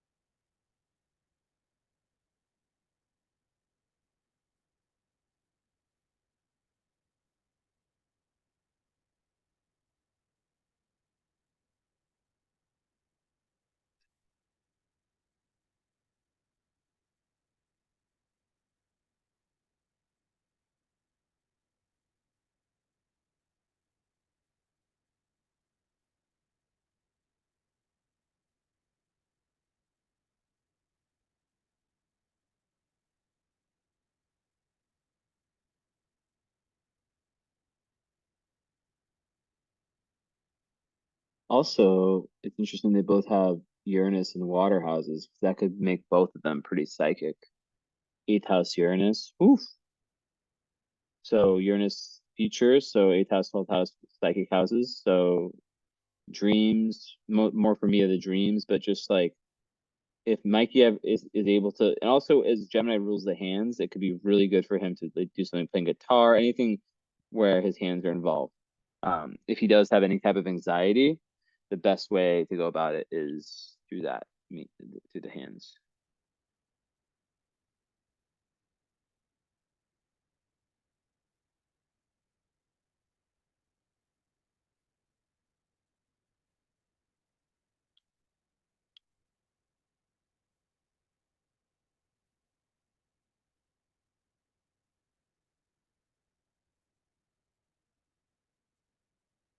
And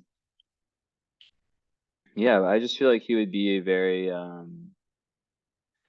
fun dude, but definitely yeah, there's definitely some stuff going on there on that more unconscious level. And when we talk about moon square Pluto in a male's chart compared to a female's chart, it's difficult to talk about a lot of these things. So I think that just really, really trying to notice any of that is key. I think one of the most important things I can tell you is finding a way to make it to not have him feel shame or weak when talking about emotions. Now, I understand I'm a guy. I might be an astrologer, but I don't like talking about my emotions, being honest. I mean, I will avoid it. I mean, I'll do it if I have to, but the point is this. The point is that, with Mia, which, sometimes like that combination can make someone even like somewhat tomboyish, not all the time, but still. Generally with girls, it's easier. Um, so a lot of times, yeah, guys can have difficulty with that. Um,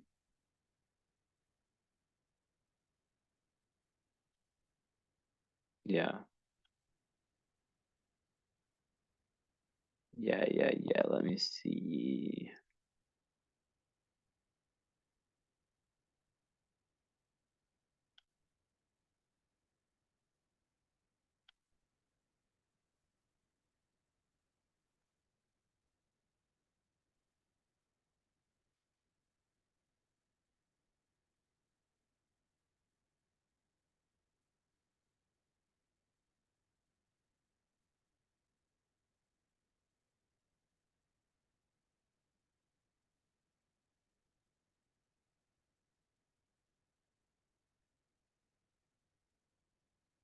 Mm, mm, mm, mm.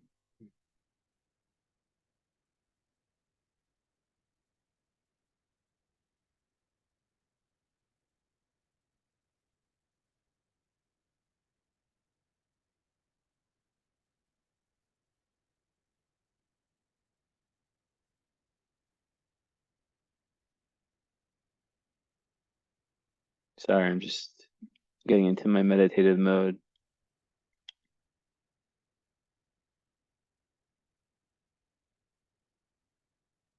allowing the magic to come. There's lots of stuff that's very interesting. I always love to see the parallels, I just find it so interesting.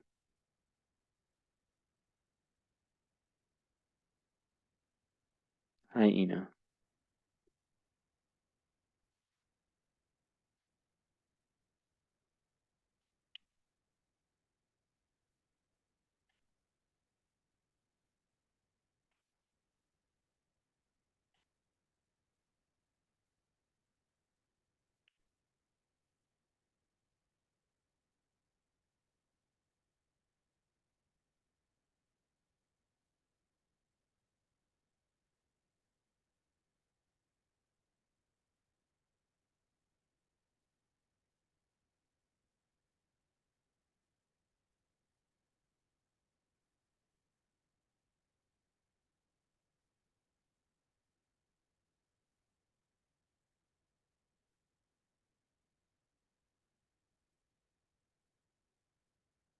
Stop and try and concentrate.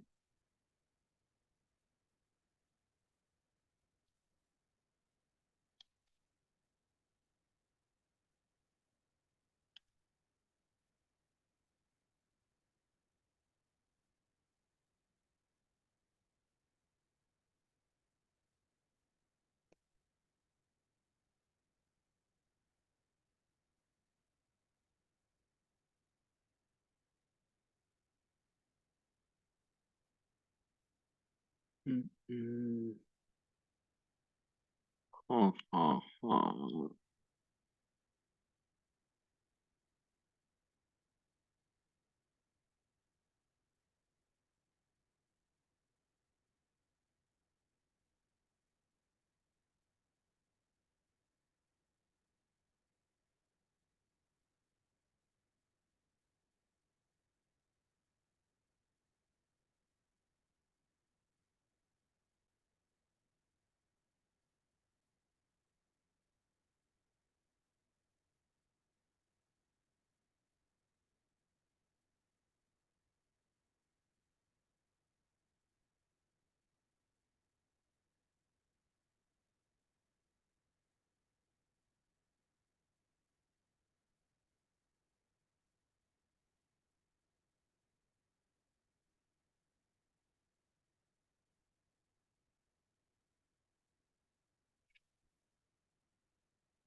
Mm, mm, mm.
Mm.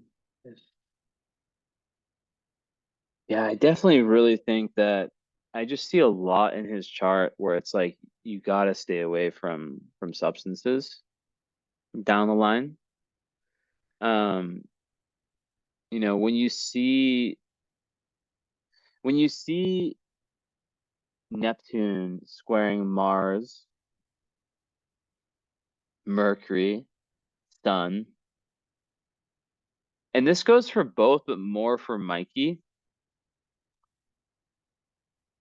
Well, you know, I think both. I mean, more for Mikey based on those aspects alone, but for Mia just based on the Saturn on her sun in Scorpio, the square Neptune and the in the nodes and some of the other stuff in there. But for him, like he's so compassionate. He's such a natural healer for people. He sees the best in people. He's able to communicate well. He's able to be an artist. He's able to, Mars and Gemini, like he could be a lawyer. Mars and Gemini are the best arguers in the zodiac. Um, and his Mars is square Neptune, so that and this is really, I see this a lot with people who are healers who get readings from me. And it's so interesting. So this is, you're gonna like to hear this. Um, Often they don't have issues with substances, right? Often, like in my experience, they they see like, fuck, like I don't want to do this, Like so I've actually only had a few clients who had issues, but in my research of non-aware types of people, it is something that can come up, right? Neptune is poison, Mars, so what happens, it can bring a lot of like discouragement. Um and how do I say this? Like the person, if they're moving in a way that is like, it can really make someone feel like if they're doing the Matrix type life, like he has a very specific, he's meant to do something different. He's meant to find himself. He's meant to do so much trial and error, so much, and nothing should be weird. And that's another thing to make sure that Mikey knows well. And Mia, hopefully, the energy I get when I close my eyes from Mia is more stuck and more stubborn. Um, I feel like Mikey's super chill, but then I also feel like he could down the line hide some of his emotional stuff. How you and and Michael, your husband, are is very, very important energetically to both of them. They'll pick up on a lot of that stuff. So yeah, and even the Sun square Neptune for Mikey, like his dad's energy is really important for him.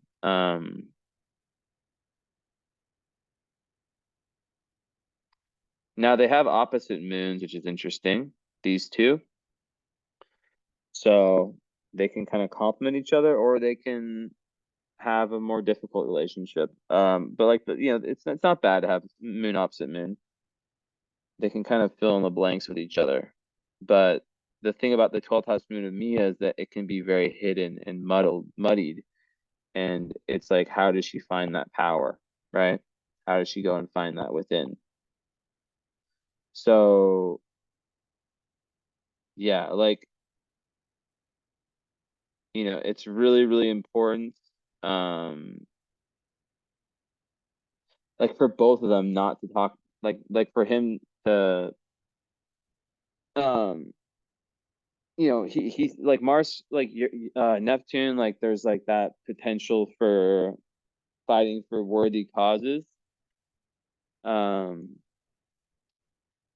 but yeah, like what I'm trying to explain is that if you live in America and you go to college and you start working at a company and there's not really that deep Neptunian meaning, some people can handle that, right? Some people can handle that and it's not a bad thing, right?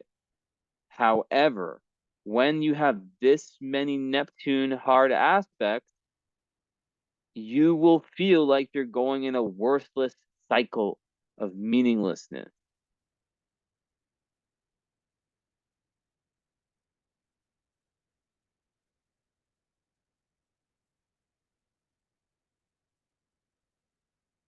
I repeat, with this many Neptune hard aspects, the kid, if he goes down the traditional route, will feel a sense of meaninglessness, almost as if he's going through the motions. He needs to be inspired. He needs to be doing something that aligns with Neptunian inspiration, oneness, imagination. That's why I think he's going to be a healer. He's got Chiron in Pisces right on the descendant. Descendant rules clients.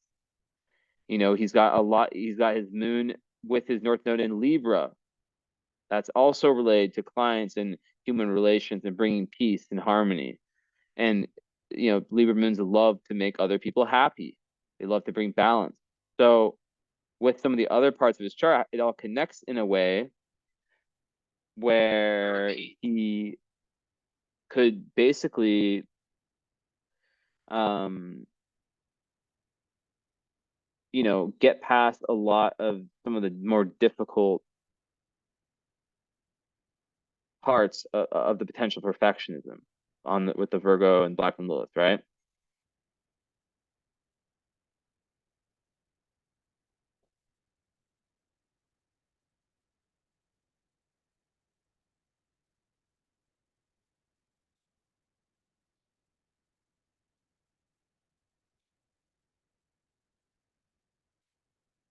I just posted myself in a story because why the fuck not? Um, I just had a crazy idea. I was like, what if I just went on live right now? Because I'm so good. I am so good under pressure, but it doesn't matter. I'm not gonna do that. But I just had the idea. It's like if I put on IG live right now, like I feel like, well, I'm already doing the damn thing, but um, you know, I'd be having thoughts. So yeah, and then also his Vesta on his descendant in Pisces, like he finds compassion most sacred, and he like he could very well work and really enjoy working in a way where he's helping other people and he's helping himself through that.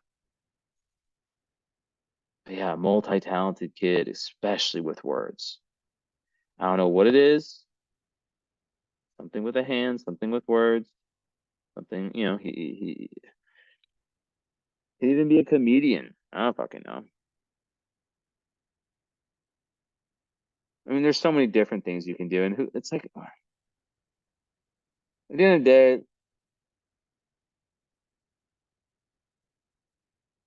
he'll have lots of karmic relationships. He'll feel like if they're too clingy, he'll feel like shit. This is not good, you know. And then he'll feel like he wants to get out, and he'll have to figure out how to still compromise and not be too much in that South Node areas where it's like me, or like not in a necessarily cocky like or like a douchey way, more in like a you know what I mean? Like it's not like narcissistic. It's more just like really valuing independence, really having beat that battle of independence in past lives. And a lot of people struggle with that, you know? A lot of people struggle with that.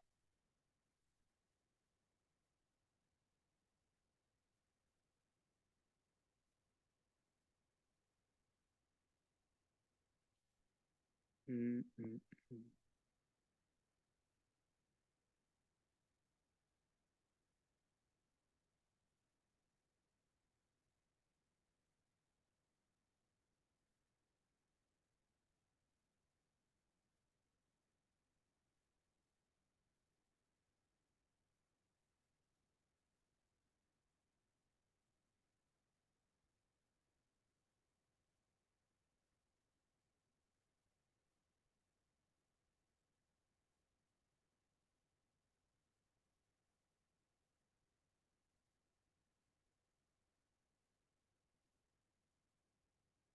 Hold on just a moment.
Two-minute break.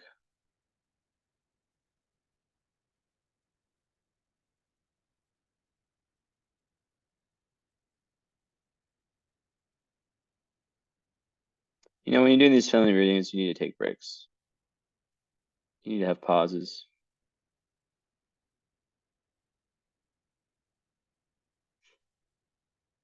It's the only way.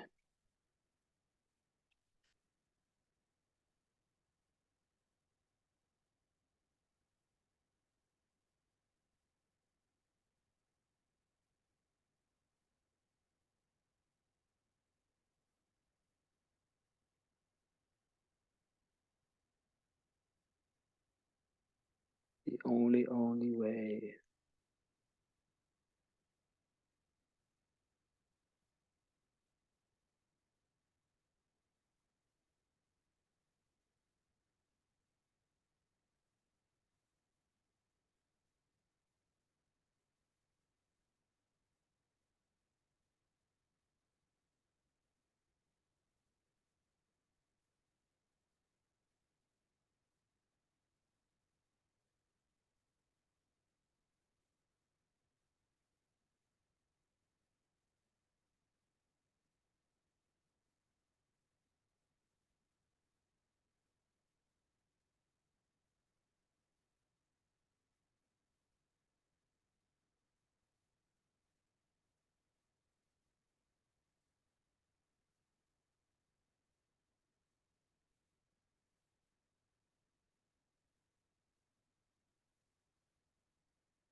Mm-hmm.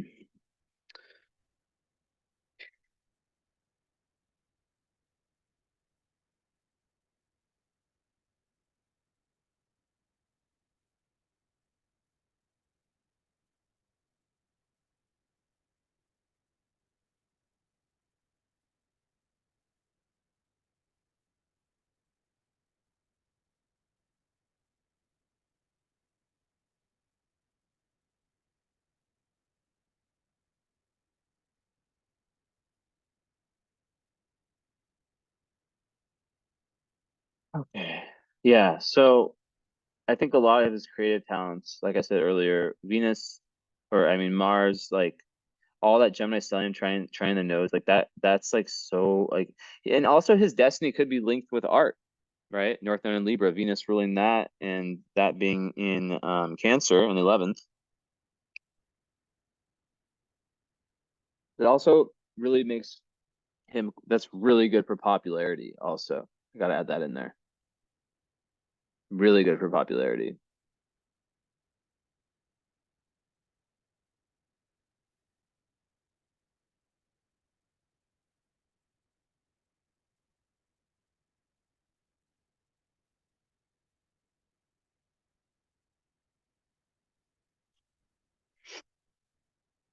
And hmm.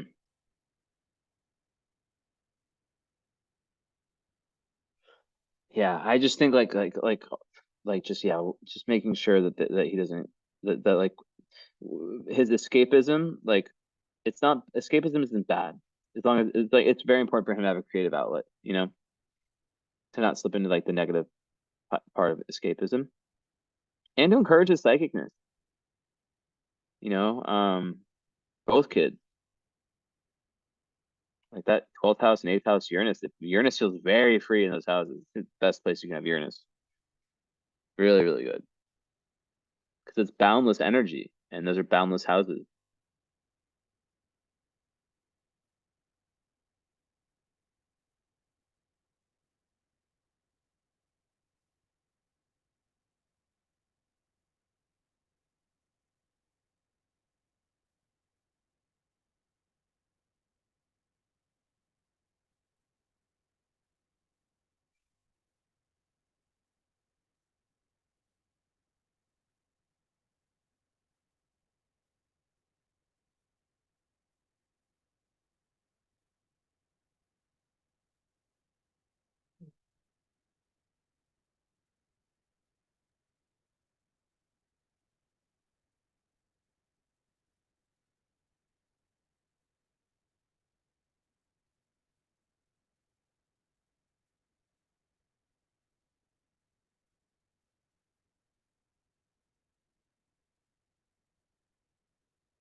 Also, Venus trine Chiron is showing that he can have a very healing energy on other people.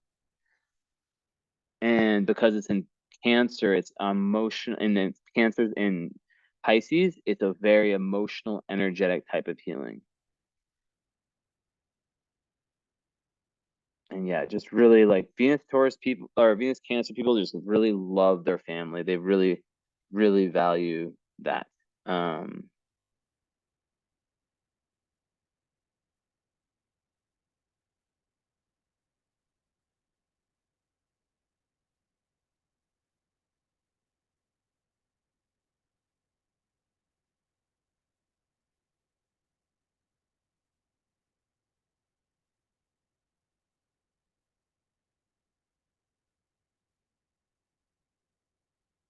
mm,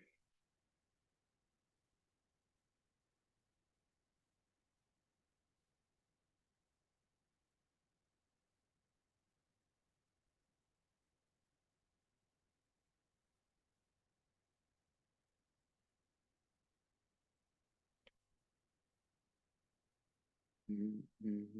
Oh, I love his palace on the IC. So yeah, he actually also has like a really, really good strategizing ability to see the big picture. Um, so like he can really like understand his internal, and that might be what is really helping him, is the ability to see the big picture in a very optimistic type way, um, of what's happening in his internal life. It gives him a level of optimism down there. You know, the Sagittarius fourth house, I see it 22 Sag. Yeah. So, but yeah, I mean, you know, and then we have to talk about the 22-degree energy too of all the angles. All of them are at 22, and they're all exactly in a rectangle or a square, excuse me, like a grand square, which is pretty rare. So, yeah, I mean, like the like 22 is a degree of struggle and overcoming challenges. So whether it's in his personal life, his relationship life, his career life, his internal life. I mean that's a Saturnian number. I'm not huge on degrees, that, but when it comes to 0, 22, 29, um, I'm not saying this, you know, I'm not saying this like this is, my main type of astrology that I really go with, but it's worth looking at, right? It's worth understanding. So, yeah.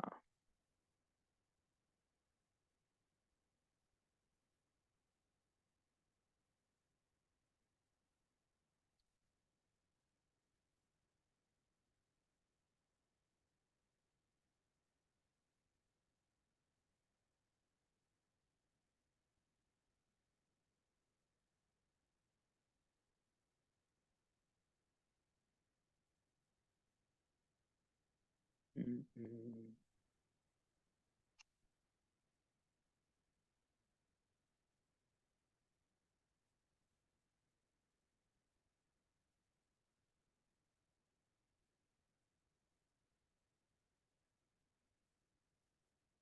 Love, yeah, and also just that love for humanity is serious in Aquarius. This guy's a thirsty. This guy, I don't really say that much more often, but like this guy's got something. And then, in Placidus is his ninth, so like that's also the traveler, the person who wants to just really, both of your kids have this in common. They both are very, very into finding truth. So I don't know. I'm not really worried about them getting like falling into like the brainwashing of society in America, especially with a mom like you, who's so open-minded to spirituality and who can show them proof of it working and making sense.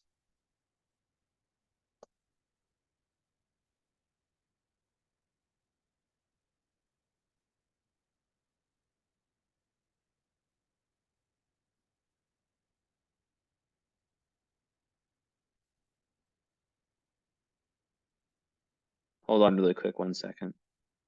Actually, no, I'm gonna put a little pause. A little pausey pause.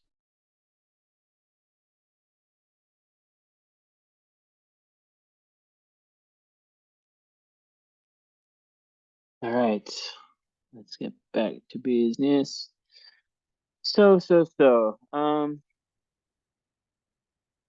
Yeah, the nodal journey is a little bit different with Mikey. So I think that, yeah, there's a nodal journey, Libra, Aries to Libra, but I think a big part will be the emotional stuff. Interesting to see how that works out.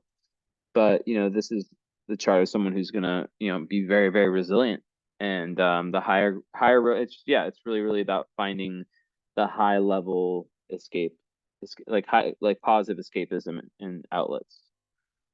um mm, Marky, this is my wild child. He reminds me of those Sour Patch Kids kids. Really sour, then really sweet. He's a rebel to the core and butts heads with his dad. I have an incredible soft spot for him because he tends to get in trouble quite a bit. He has the spirit of a mean old man and a kid body. I love that. He cusses like a salty sailor. By the way, no one talks like that around the kids. Crazy. Trying to balance these kids is tough, and I want to make sure we don't ignore underlying needs they may have. Okay. Well, I think I was very clear with kid number one. That one just made perfect sense. Kid number two, I saw some differences with, he is very young, but just balance also with Mikey, because with Gemini I can be nervous. I can want to do this, want to do that, want to do this, want to do that, all these things, but it's like, um, sometimes it's a little bit rough. If like it's really with Gemini, it's about grounding the energy. So with Mikey, so once again, another North Node, another alien, South Node in Pisces, trying to be Virgo human, um, Brown is ascendant. So interesting. So that is okay. So he has past life codependency issues, 1000%, 1000%, and that even shows that's why he's an Aquarius in this life, because he's trying to learn to be an individual, right? Um,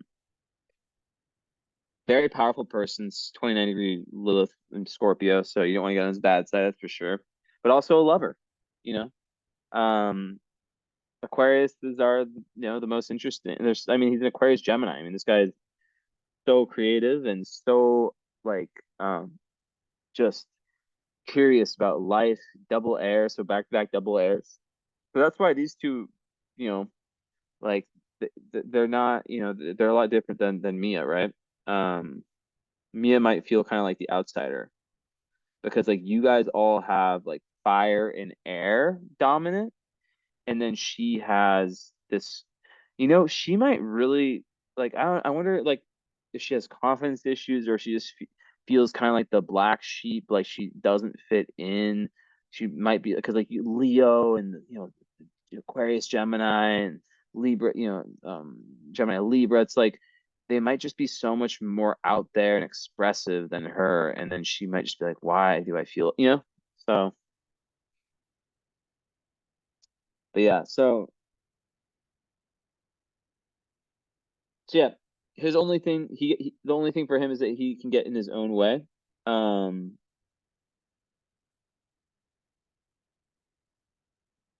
I'll share. So yeah, he can get in his own way. He can get in his own way, and the nodes.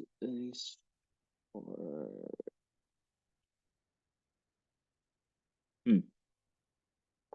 And yeah, like South Node conjunct ascendant in Pisces, it's just like, with Neptune there, it's just that's going to be something later on that he has to really look at is how to not over idealize in love. Because, that is very likely a karmic tendency, right? So the fact that past life south in Pisces, yeah, it's just that energy, right? You have it, your husband has it, right, where you have to be very good at making boundaries. And then the fact that it's round as a sun in Virgo, it's like he's here to understand, to take care of his health, to understand that, in past lives he's likely had dreams that were cut away, right, because he may have lacked that self-belief, or perhaps even more likely he didn't invest enough in his own individual self, which Aquarius is all about that. And now in this life, he's in a situation where he's an Aquarius and he is, sixth house Aquarius. So that's someone who's definitely going to be of service in his life. I mean, come on, it's a sixth house of service and it's Aquarius, the sign of humanitarianism. So you have a bunch of little healer kids. Obviously, they can be anything. Sixth house is also just about like day-to-day work and but yeah, sixth house sun people, they like to give back. They like to do something that's useful. And yeah, so I find this interesting. And when you look at North Node with ascendant in Virgo, he is like, it's about patience, and it's about like Rome was not built overnight, you know? And a Gemini moon struggles with patience. So this is something that's kind of come up a number of times with these kids, right? Where it's like, you know, this potential over eagerness to try this and try that and try this and try that. So, I think with Gemini moon, just kind of like Libra moon, but maybe more so, is that there can be that difficulty with connecting to the emotions. There's an emotional need to have a lot of different things in his life. It's in the 10th house too, so he'll be very connected to his career. You know, probably, go through different, lots of changeability, lots of yeah, changeability, mutability in his kind of career trajectory, and just what he wants to do, big picture. Um,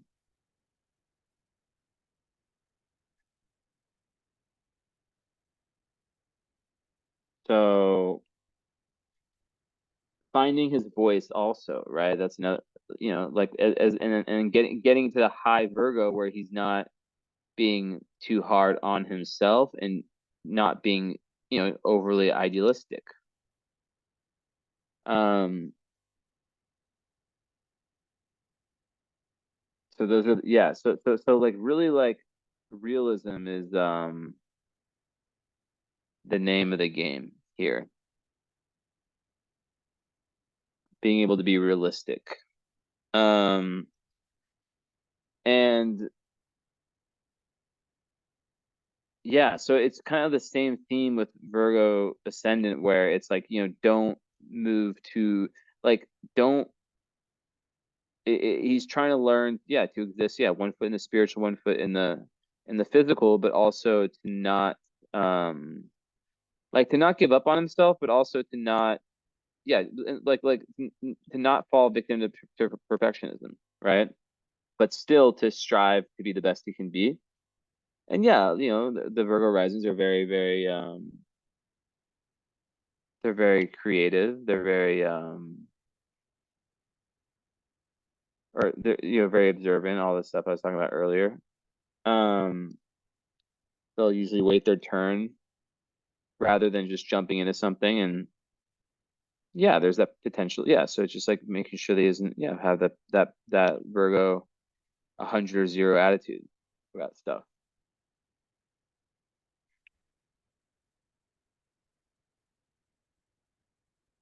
Mm. But yeah, as an Aquarius, just that's independent. And he, but then his Jupiter is in Libra, so there is some things here. It's not a heavily aspected chart. I mean, he's got Moon square Chiron and opposite Saturn, and that's it for hard aspects. Um, with outer planets and inners. So,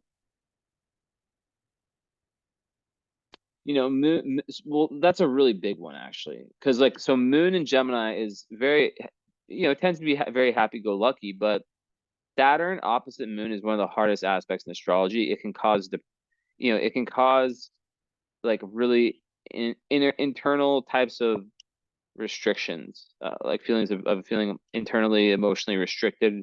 It can so it's kind of similar to Mia, like with the stuff around vulnerability.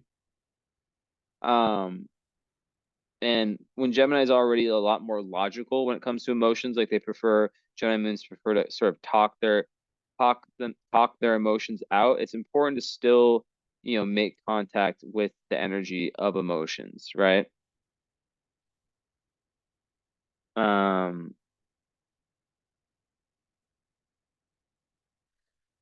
and not over intellectualize, right? Because then it's like the person who's just like talking about their problems, but then not actually doing the internal emotional work that would actually heal them or, bring awareness to them. And, when you're just talking about something, you're not necessarily doing something about it. So let's see.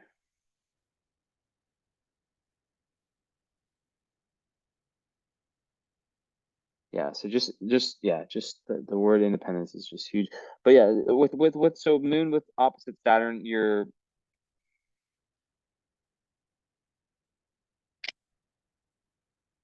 like it's just tough, you know. Sometimes it can be around the mother,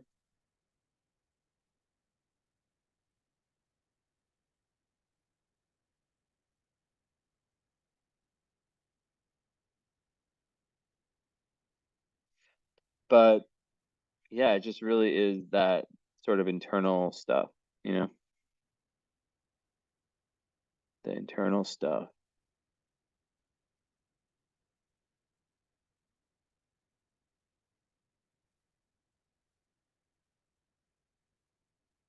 Internal self-restrictions, melancholy.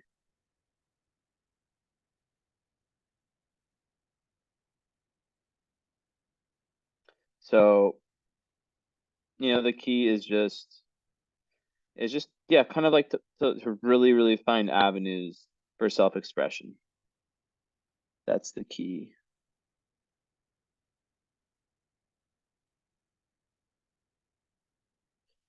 And it's in the fourth, so you know that usually indicates someone who felt some level of restriction or you know not necessarily being able to be themselves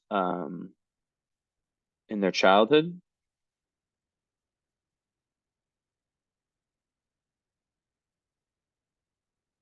But yeah, like a lot of people with that can yeah it can bring sadness, loneliness, but then like you know the moon in Gemini is the opposite of that, right? So it's that interplay between that need for like that internal like need for adventure, need for curiosity, need for discovering new things, trying new things, all that with Saturn that can kind of like pull back on that emotional nourishment and potential for like real close intimate relationships. Just a lot of obstacles around feeling loved and valued. Um, but this is really so this is one of the most important things I'll say all reading. With every hard moon aspect I've talked about, the relationship with the mother is critical in determining their adult relationships, right? So you know, the more emotional support they receive growing up, the easier it is with you know forming these healthy relationships. So you know, there's with this one, it's just yeah, really more around difficulty sharing emotions, and people can kind of see that person as being emotionally distant, um, and they can kind of yeah, just kind of put themselves in situations where they just don't get that attention and love from others. When they can become shy, socially awkward, you know, have issues with letting go and having fun, which is very non-Gemini moon, right? But you know, like there are, like I said, there are more happy influences in the chart, Aquarius, Gemini. So it can be lessened where it's more just someone who just needs to work really hard when it comes to showing their emotions, but they can still be a fun, fast moving person. Um, who's you know, but it can add like a lot of practicality, which you know in some cases might be good. Like I said, Saturn gets better with age. Um, so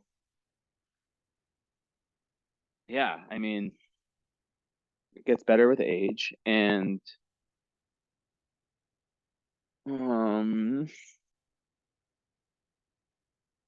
it's also not you know none of these hard aspects are like a death sentence or like a you will be sad the first 30 years of your life. It's not like that. It's like this is a potential. Everything is karmic, and you know, you can still like a kid can still go through something tough, um, but then also get a lot of support that can kind of diminish the potential, like you know, difficulties with it. And this is why it's so good to get readings for your kids because it's a game changer because you can actually change this destiny or change this, right? Yeah, definitely working. Yeah, lots of hard work to really like to have awareness of emotions. You know, how does it make you feel? How you talk about it, learning you know communication, which obviously is like North Node in Virgo, like being able to be precise. That's kind of part of the current journey, being able to not be so vague and be very, more precise with his language. It's just funny that he cusses a lot.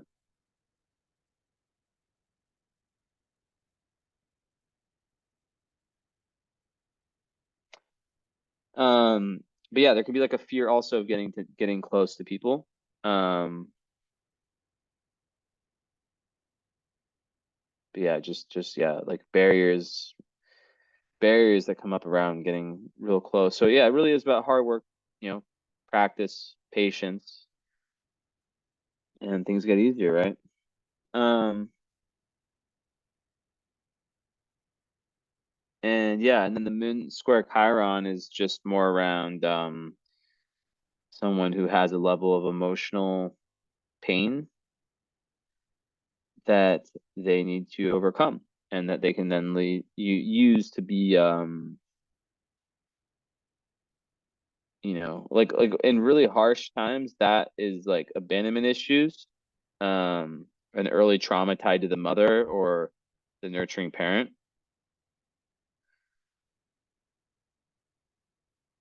or just like early, subconscious memories, right? Like kind of the moon, if we don't want to use like parent, like individual parents, it can be more about like how the subjective self felt as in terms of their safety when they're very young. So some stuff is unavoidable, like the birth process, all that stuff, subconscious stuff. So, Moon Chiron people can find their relationship with females quite painful. And that shows, with this energy here where, he when he gets older really needs to be very slow and steady in terms of how he gets into relationships. Like that Jupiter and Libra also, which could be great for someone who's, so many different things, whether it's business, bringing people together, being kind of like that counselor, that middleman, that liaison, diplomat, all that stuff. But also got to watch out for codependency, as I said earlier.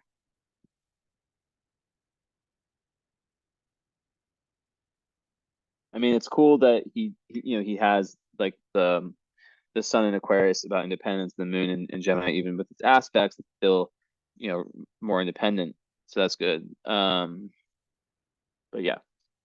So then he's got like a Venus Mars conjunction. So he's very passionate in Aries in the eighth house. So this is like interesting because he might be someone who really wants to dive deep into the esoteric, dive deep into like, it's an Aries. So he's like Aries Mars is so powerful. And he also, so all your kids have an eighth or 12th house Uranus. So they all might be psychic. They all might have some really, I don't really like to use that word psychic, but like some ability to kind of see into the future, like feel into the future, whether they, name it that or not or not. So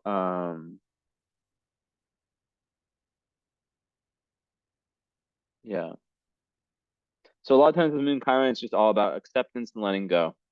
Um, and for a parent, it's just about giving nurturing and warm nurturing because yeah, it can really bring some like difficult negative core beliefs that can lead to like insecurity, loneliness, all that stuff. Um,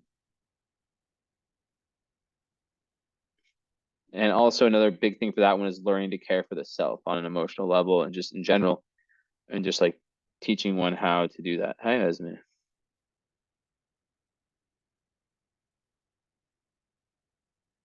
And sometimes, it's like with these hard aspects of the moon or the sun, it can be inherited pain. So it might not be pain like that you as the mother put onto them. It can be pain that them as very empathetic kids, um, you know, picked up on, right?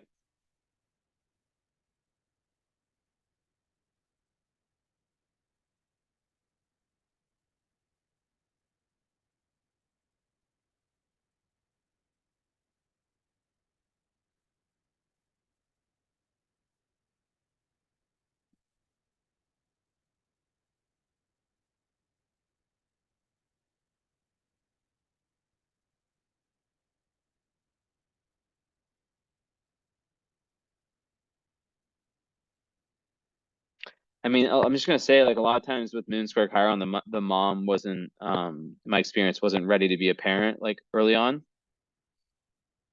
but I don't sense that's the case for you. Or like the mother had like her own like emotional crises that made it difficult for her to like really help the kids, and it can just make the child like, feel like it's there's no use in expressing their emotional needs, and they can be left with this feeling of like something's wrong with them, like a deep subconscious buried belief, right? So it's all about like, consciously overriding it.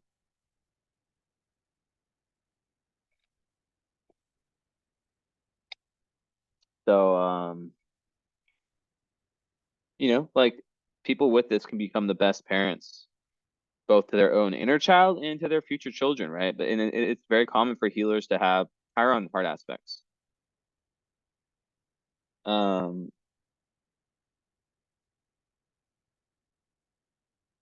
yeah, so just being aware of painful tendencies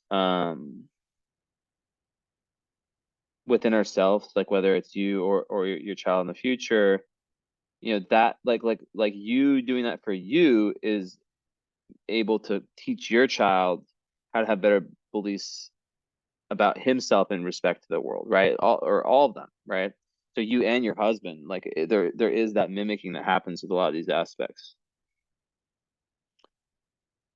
But yeah, his moon and sun are trine Jupiter, which is amazing.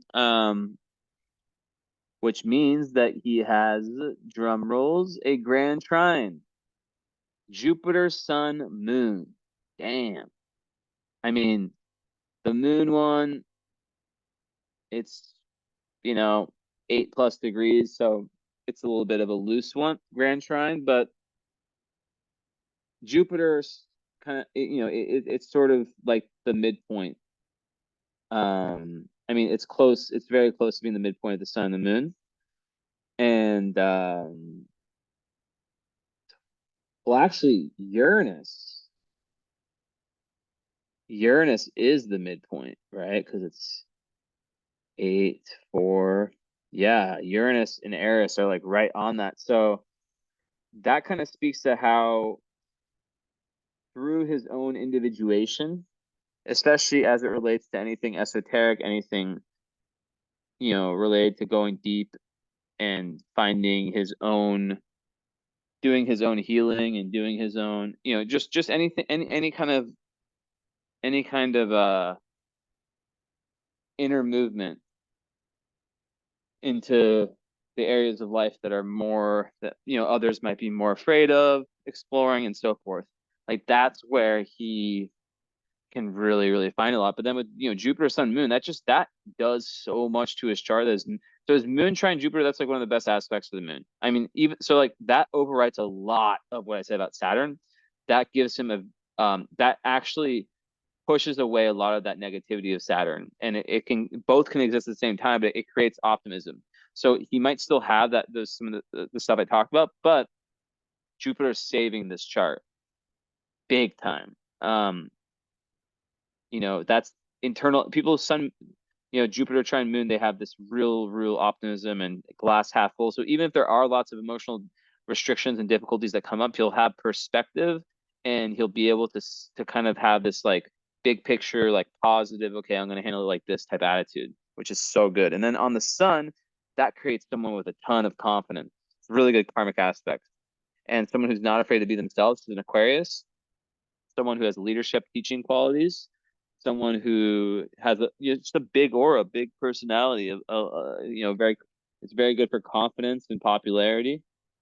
Both of those are. So that's really, really, really nice that we see that there. Um, Also, he definitely has a way with words. Um, I mean, he's trying to figure that out like on a more concise level, but having the 29-degree Capricorn Mercury sextile Venus, he's able to, um,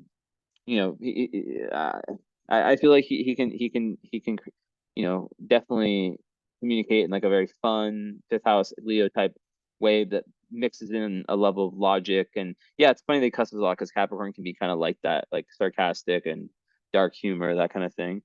Um, and yeah, so even if he does that, I'm sure there's kind of like a certain level of charm. And then with Venus, so um with Mars and Aries, that's like the athlete, that's the guy who needs to do sports, who needs to get the energy out, and Gemini moons, like I said, like they can be healed emotionally when they're doing things with their hands and when they're active, right? They can have anxiety sometimes because there's so much mental stuff going on up there. So it's really kind of about balancing out, once again, the physical and metaphysical within him. Now, um let's see.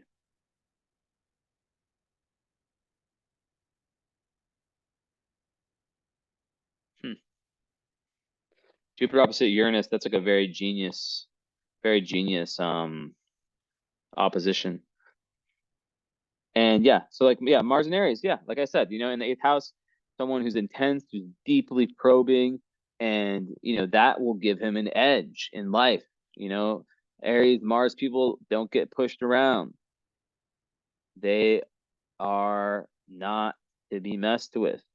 And people feel that, regardless of their sun sign. It's like that energy is, and it combines with Venus. So that can make someone, I have that in Aquarius, right? So it can make someone, deeply, deeply passionate.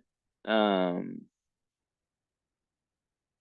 and the way it can work out is that the Venus can play out on the Mars. So,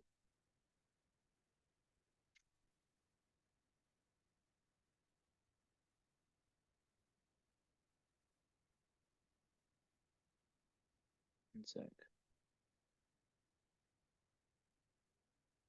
Yeah, so basically, Venus and Mars together in Aries. Well, Mars is the best Mars placements in dignity positions are Aries and Scorpio, right?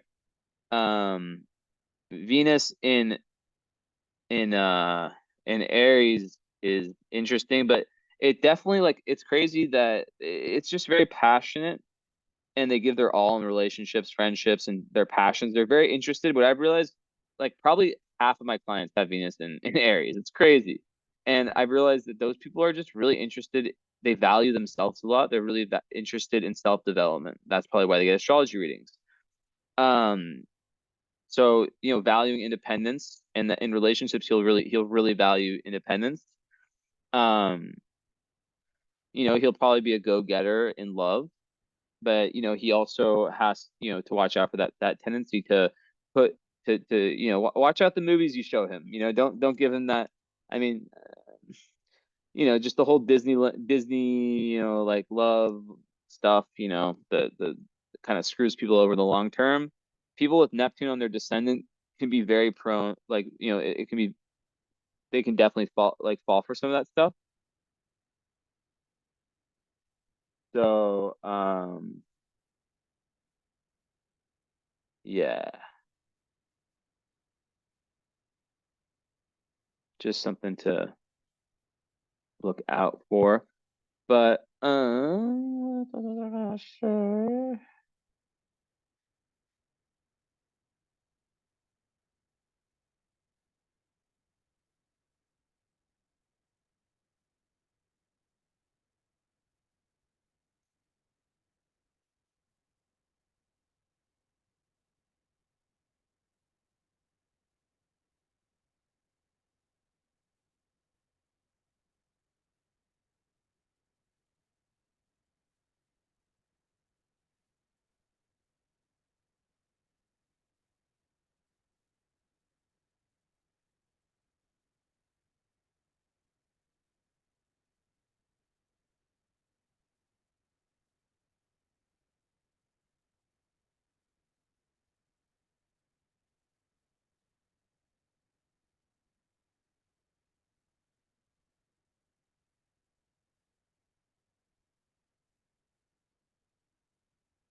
Yeah, anyways. So yeah, and then his power of fortune is also in Aries, so he is really, like once again, he's here to find himself.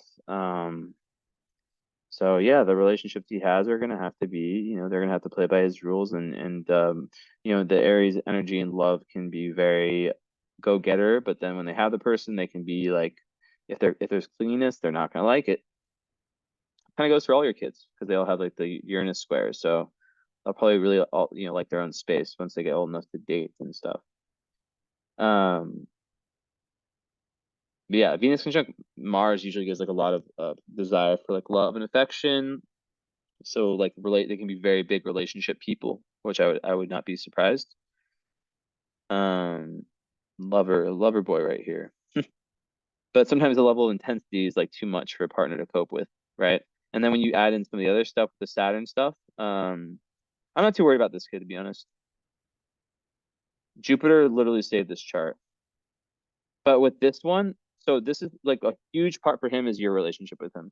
Because like with Venus conjunct Mars, it's how you relate to the opposite sex depends on your relationship with the parent of the opposite sex when young, if you're straight, right? So that's you, if he's straight. So you see what I'm saying? Like so much depends on that. And from what you wrote to me, it sounds like you guys have a pretty good relationship. So that's cool. And yeah, he just seems like a fun dude who's really here to create and to find himself as a creative person, not bound by societal norms around creativity. And when he's able to let go and be that inner child, to make sure he's just like able to, to be funny and goofy. Don't let this guy grow up. Like, I mean, you know what I mean? Let him mature, but like, I mean, you gotta stay goofy. I've seen a lot of quote unquote, I guess what you might call soul loss. It's like a shamanic thing. Like, when it can be like like seemingly minimal things that happen that can lead to soul loss. Like I was in the shamanic class once and it was like this kid, the teacher talking about this client of hers that when he was young lost a certain dog and that like messed him up, but he wasn't aware of it. But like he really wanted the dog and his parents didn't let him keep it, right? So it's so many little things like that. Also, speaking of animals, Mark has a sixth house sun, so animals could be very, very healing for him, very, very good for him. Aquarius is usually love cats. Yeah, cats, cats, cats. Um, yeah, Virgo Pisces, that's a big theme in your family. So allow us all to dream, but not, but also understand that it takes hard work. Believe, you know, having that belief in that oneness will come naturally to the South Node and Pisces folks. So, but maybe like just they need to know about what it takes to really get the job done, right? You have a dream to make a movie, it's going to take a lot of steps to get there. But I've seen it interestingly with Saturn and Sag. Sometimes I've seen people not really like the educational system when they have that. I've noticed that with some kids these days. Like it's almost like they want a more free type of system. I don't know. I've seen that a few times. Um, and yeah, I'm not gonna talk about like marriage partners and stuff.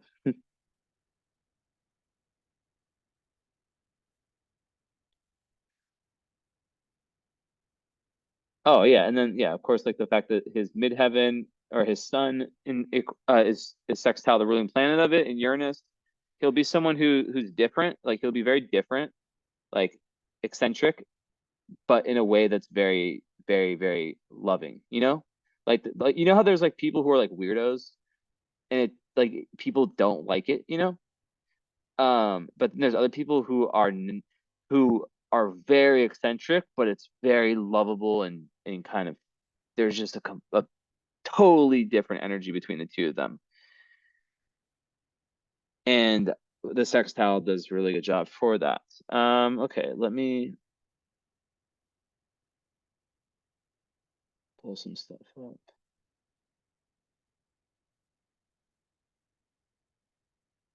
I just want to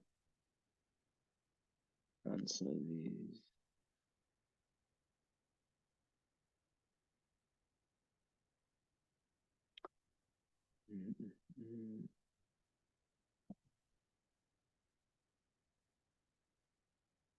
I might as well just do Placidus. But for some reason, whenever I do these combined charts, it just like doesn't work. I guess this is one. No, 1, 2, 3. Okay, just a really, really zoomed out perspective. Yeah, I mean, you and Mia have a pretty good energy.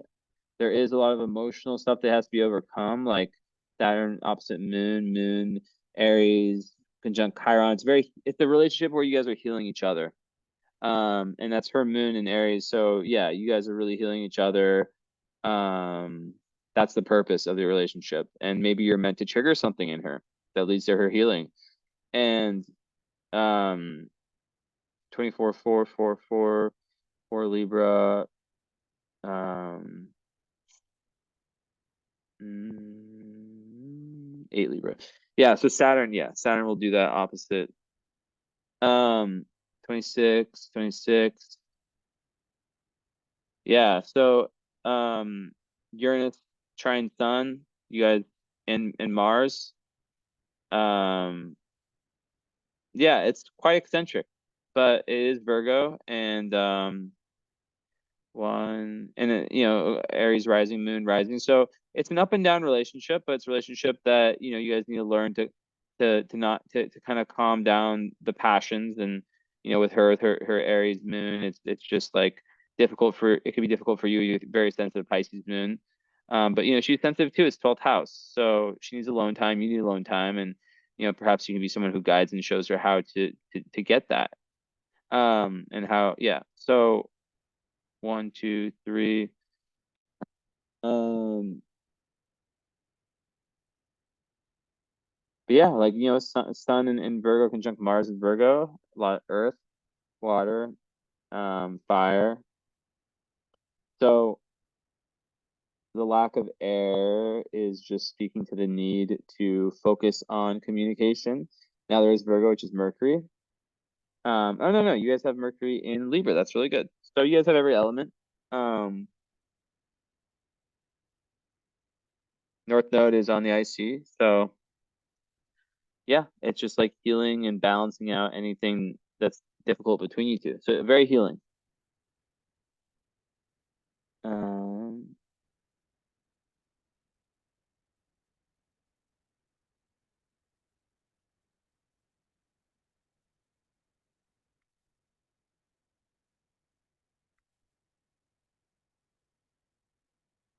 let's see here.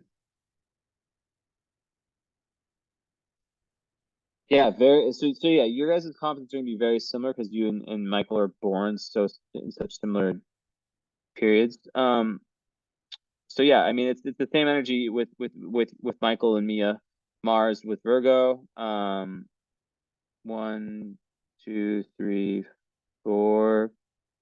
It's yeah, it's about going, there could be some going back in the past with her, and kind of like really I think you guys are both really trying to help her um get very solid foundations in her life that might be challenging for her. Just support, and okay, so yeah, okay, so this is interesting. They might have a psychic connection, Michael and Mia. Although it's in Capricorn, the moon, but it's conjunct Neptune and Uranus. So that could be something where and it's 1, 12, 11, 10, 9, 8. Yeah, so they could really, really go deep. They could really explore lots of different truths together. They could travel together. They could learn a lot from each other, but they have to get past stuck karmic emotional patterns between them in their relationship. Oh my God, my cat Esme just like stood up and took steps. I've never seen her do that. She took like 3 steps in attack aesthetics. She was like, da, da, da. But yeah, like if those barriers if you guys can get through those barriers, Michael and Mia, really, really good. Really, really, really good. And it opens up so much. And yeah, and then the sun is trining those two. So Yeah, it's not it's nice. And then Mars is also, so it's nice. It's nice. It's nice energy. Now there is Saturn with Mercury, so that can create some issues early on with opening up and communication. But because you guys both have Mercury in Libra with Mia, you guys should have pretty peaceful communication based on this. I want to see one thing. Let me just turn this sheet off here. Let me see the grid, the synastry grid. Synastry grid, okay. Let me see. Okay, cross. Okay, that's good. Well, yeah. So her moon. So your Pluto opposes her moon. Um. So yeah. Um. You might so you might trigger some of her. That's probably this the aspect that makes things difficult with. And I'm really focusing on Mia here. Just because of what you told me, but like, the fact that you have that your Pluto is opposite her moon, right?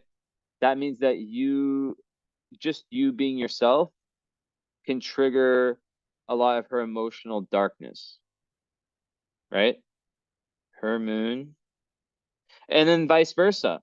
Her Aries moon can bring up about a lot of your darkness. Um, Wait, hold up. That part was definitely true because you're the Pluto person, she's the moon person. So you're Pluto, her moon. So yeah. So yeah. So it kind of goes both ways. But you can also be, like I said, the healing relationship. So it can be like difficult early on. And then there's lots of beautiful aspects, like because like with the moon also, there's trine Neptune, trine Saturn, trine Venus, trine Sun.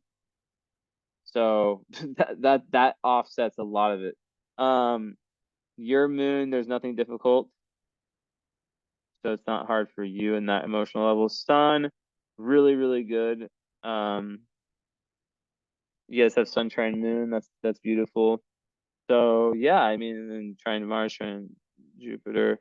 Okay, Sun opposite Chiron. Yeah. So really like um she gets triggered by some of your stuff, right? Um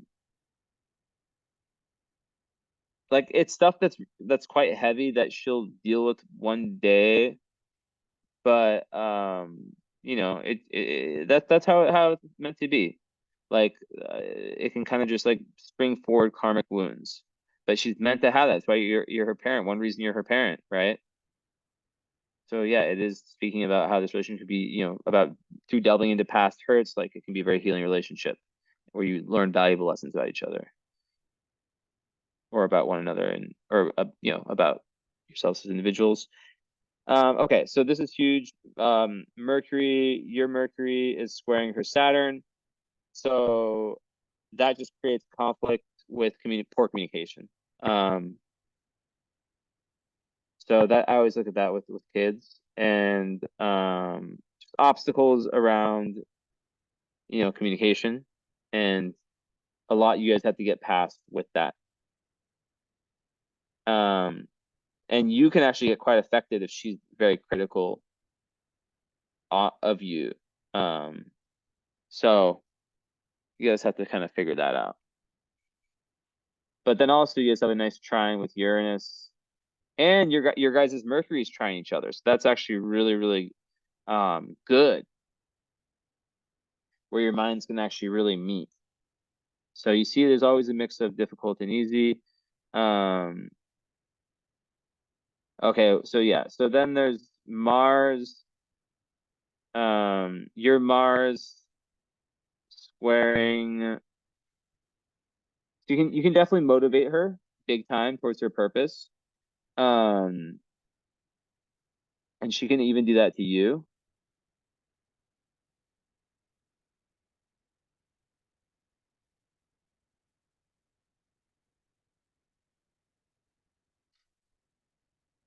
both ways. There's lots of trines. But then your Saturn squares her Mars. Um, so that can just, yeah, create kind of struggles in terms of like understanding each other. So yeah. And what can happen is there can be like a battle of like each person wanting their way. And sometimes there can be like a lack of understanding for, how each of you goes about, um, you know, your action in life, right? So it's all about good communication, mutual respect. And then the other side, let's see.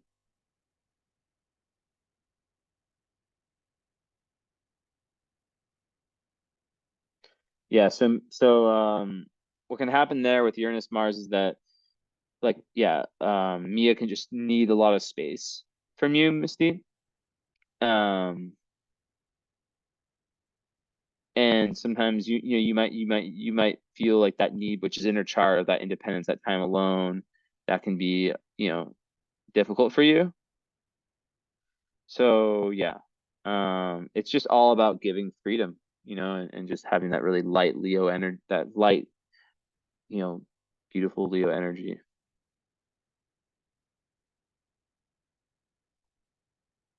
And I will just take a look.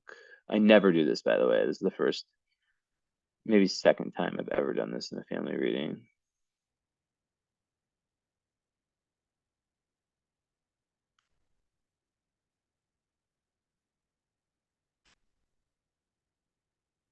Where are we at? Where are we at? Where are we at? Where are we at? Okay, I just want to know about Mia. Like intuitively, I know that's the one that's like that's the most important. I mean, I just want to see what's happening with this history and the composite. Okay, so Mia with Michael. Let's see. Yeah, so Mia's moon is opposite. It's the same as yours. Remember, it's very similar. It's like you guys have the same Pluto, so it's the exact same thing, right? Where so both of you guys have that kind of like triggering, bringing up her like really deep, like karmic, like emotional baggage that she needs to let go of. And yeah, so it's basically all the same stuff. Um, yeah, that Mars square Saturn. Um, and Michael's Sun, Mercury, and Venus all square for Saturn. So he might have some difficulty getting through to her, but it does create a very committed relationship, so stick together. Obviously, you guys are, some families don't stick together, right? But it can be quite serious.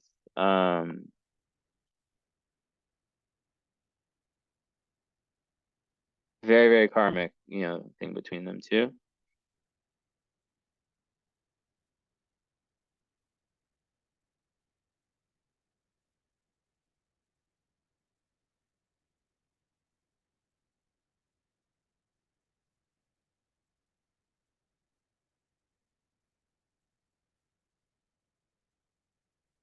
So it goes back to having like, lots of understanding and good communication, um, and helping each other like maintain, I guess from Michael really helping her maintain her self-confidence and really being cognizant of the small things that might affect her, because with his energy, his stellium and Leo, it can be very out there, and Scorpio can be very, very sensitive, 12th house moon also. So really making sure that, you know I'm not saying baby her, I'm just saying like really kind of paying very close attention to how much it can be affected.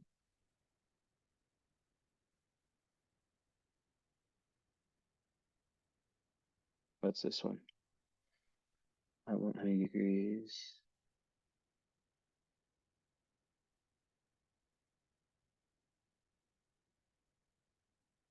Yeah, I mean Mercury and Saturn, I think I was just talking about before. That's just like obstacles around the way for good communication and understanding and you know, like just not being overly critical. But like it can really come both ways, like because it could be Mia could be quite critical of him potentially. I don't know, but I know it's the kid and parent. So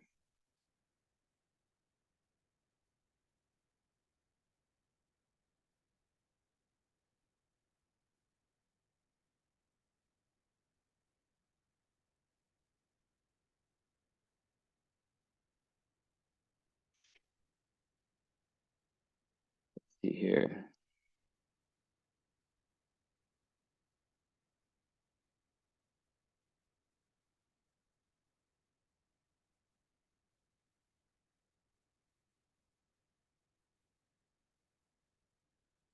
I want to go back to that.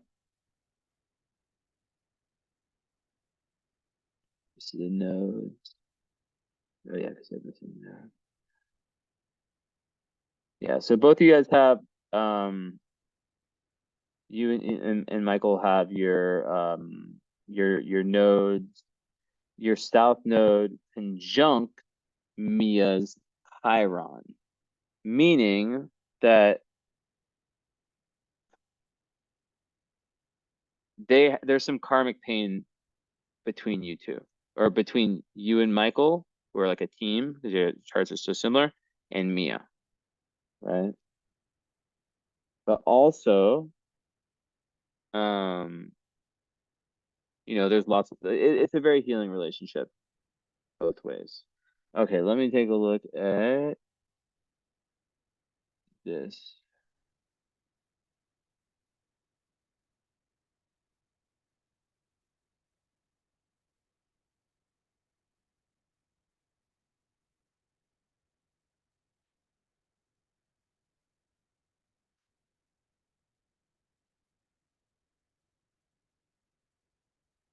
Okay. Okay, Misty, Mikey. Okay. Yeah. So you and Mikey, composite chart, Moon and Capricorn. So you guys gotta, it's not many hard aspects, so that's good. So yeah, Virgo rising or no Libra rising. Um, he's got the same North node, so it's in Virgo, and it's a Cancer sun. So 12, 11. Yeah, I mean, you guys can you can be a really, really big force for him in his career, and vice versa. I mean, you guys could do a lot in the world together. I know it sounds weird because he's super young, but like you never know. Um, Also, I like that Mars in trine Saturn in Gemini because that means you guys have good communication and you guys can learn a lot together. Um, you guys might one day do some type of work together in real estate or something related to cancer to the home. Um, who knows? I don't know if that's a little random of a. It's not a prediction. I'm just saying that's something I see. And then Venus and Jupiter are in Leo, of course, beautiful. So yeah, there's really a high level, and like that energy, you love that energy, right? That's your energy, your Leo. So it's like that fucking like the fact that that's in your composite, you makes you feel so good. Um,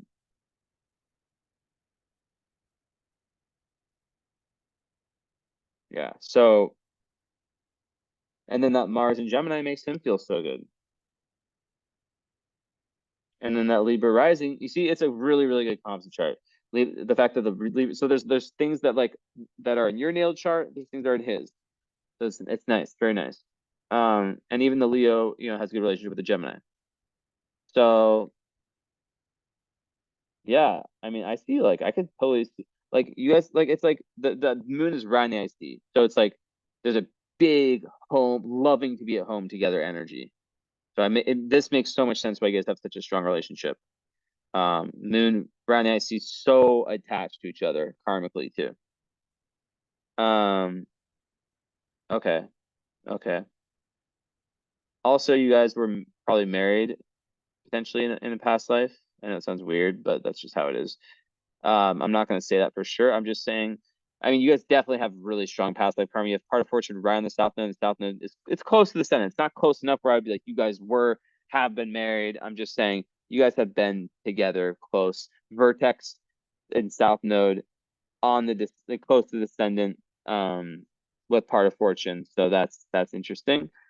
And yeah, so I mean, I don't take that as like anything weird. I take that as just like the soul loves the soul, and it wants to love the soul as siblings, as partners, as marriage partners, as friends, as all these different ways. But yeah, like the Capricorn moon is difficult just because you have to think, okay, are there any emotional patterns between us that are stuck? How do we undo them? But also, it can just make a really grounded, consistent, long-term, solid, respectful relationship that, yeah, you guys can do some shit together. So you guys could really, really do some things together. Seeing very much eye to eye. Venus ruled chart too, so very, that adds a lot of pleasantness. And Venus is obviously in Leo, so it's bright, it's fun, it's great. Um,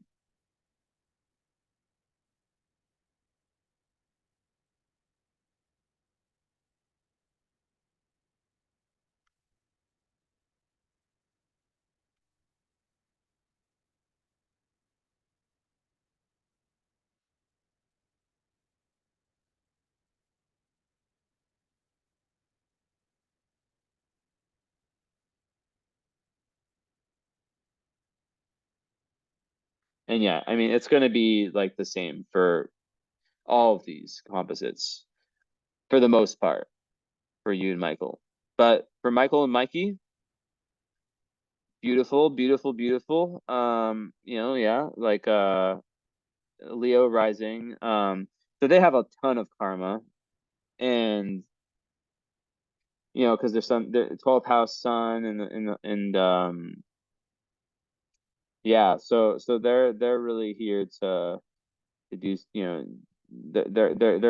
they have this past life energy together, and the fact that like they have the same moon sign, so like there and then yeah, and so their composite moon is on Saturn um in Libra, so they are trying to figure out that it's the same difficulty. Like it's just like it can create some issues around being able to freely express truths and emotion, but then there's so much good in the chart because like the north node's in the third house, so they're here. There's lots of love between these two souls. They're here to work on communication. Third house, north node in Virgo, to be able to talk to each other in like a very like chill way. They have Jupiter rising in Leo on in the composite, so they have like a really really like strong presence together. And a big aura when they're together. They probably laugh a lot, have a lot of fun, and learn a lot from each other. Very, very learning, good learning. Um, and yeah, like so much like karmic past. The nodes, you got a trine with Venus, so yeah, there's past life love between them. And then Mars square, so um, that is interesting. Um, and a composite, I don't know what the fuck that would do. Well, Mars is in Gemini, so that's already a good position for Mikey, or for both. For, yeah. So, they're able to communicate really, really well, um, and have fun too. But then also the Cancer, it's like quite light, or I mean, it's quite it's not light. It's like it's energy about the past. And about the childhood, and it makes the identity of their relationship really want to be very, very grounded and homey and all that stuff. So it's very good for family, obviously. Very comfortable. Um,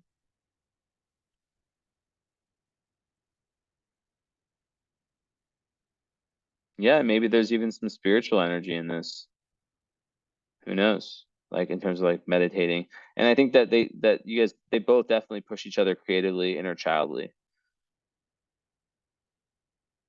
And yeah, I mean, even with Saturn there, Moon in Libra is peaceful. So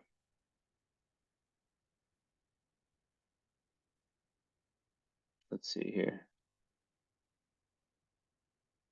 Okay, I don't know. I'm just gonna like peer at the synastry, but I'm not gonna. I mean, I just want to see like the karmic stuff. I've done this, yeah, one time, but not even this intensely. Um, you're my fave. Okay, Mikey. Okay, no, not that one. View synastry grid. Where the fuck is it? There it is. Okay, there. Okay, just see. Okay, so across. Okay, so her moon. Okay, moon chill on both sides. Very, very good for you and Mikey for synastry. Um, Sun square Saturn. That's kind of a theme. And this whole reading is around restrictions and strictness. So being not strict is very, I mean, obviously you have to be strict, but not like being really like anything is possible type energy, and really, really light energy is really important. But it's mostly, there's very few red aspects to you, Mikey. So it's probably, I see why it's so good. You know, the composite and this, very, very nice. Um, yeah, and then with the nodal stuff,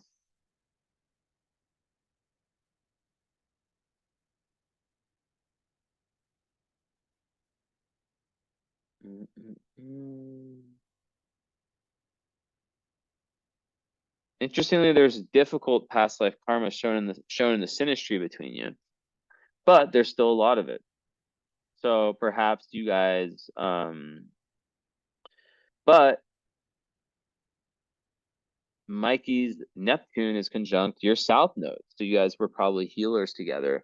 But maybe, you know, Mars, you know, your Leo energy is squaring his nodes. So, you know, perhaps it's also, you know, a very healing incarnation for you guys. Maybe some shit hit the fan or something happened that was difficult. Okay. Um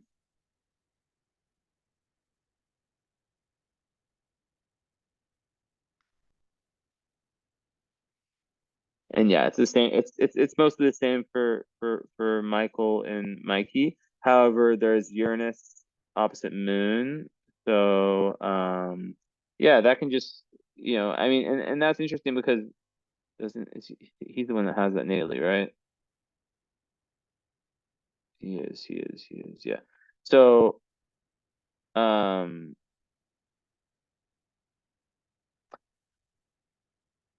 I think it's very fun, very adventurous, but they have to watch out for going over the top. But they can, yeah, explore a lot together. Um, yeah, like it can create a lack of stability, but then like the composite chart was so stable that I think this is just more fun. Um, so yeah, I feel like that could be quite adventurous, but you know, not going over the top of that stuff. But then there's, so yeah, like I said, mostly good aspects. Same thing with the Saturn, and then same thing with the nodes. Although actually, um, Michael has a lot of positive. His are all positive because yeah. So Mikey's nodes are trining his Leo stellium. Interesting, because you guys have a little bit different degrees. So yeah, they have really, really, really good past life karma. Um, well, there's some difficult parts, and there's also that same Neptunian thing as you, but they definitely have a lot of past life karma. And yeah, it's not to say that they're bad. Like if they're squares that they were like arch enemies or something like that. Something like that. All right. Let's see.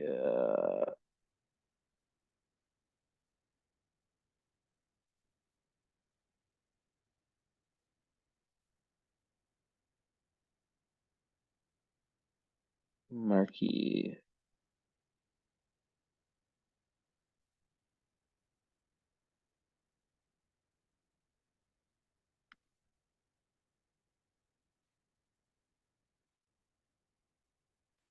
Okay, so composite, Mark Misty.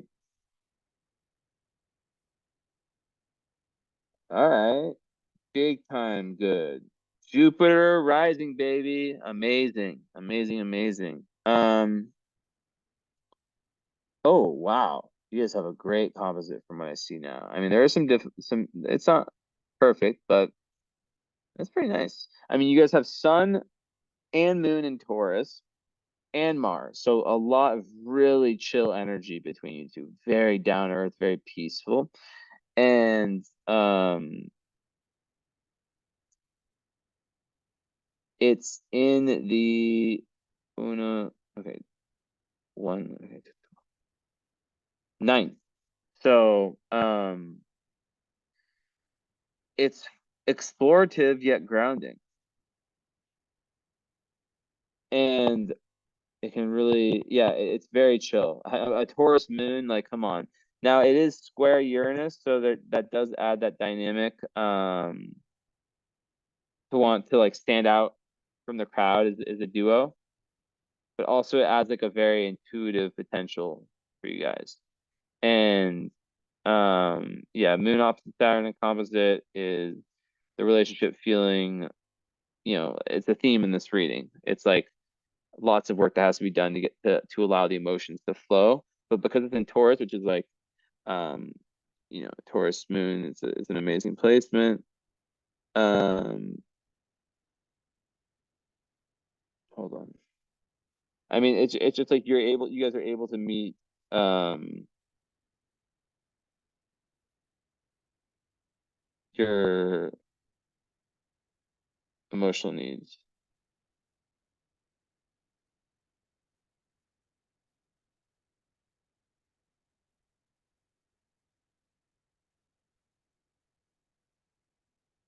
Yeah, so yeah, I mean, Taurus is an exalted moon, so you guys have a new moon and you guys' composites. You guys have like a really new slate karmically in a lot of ways.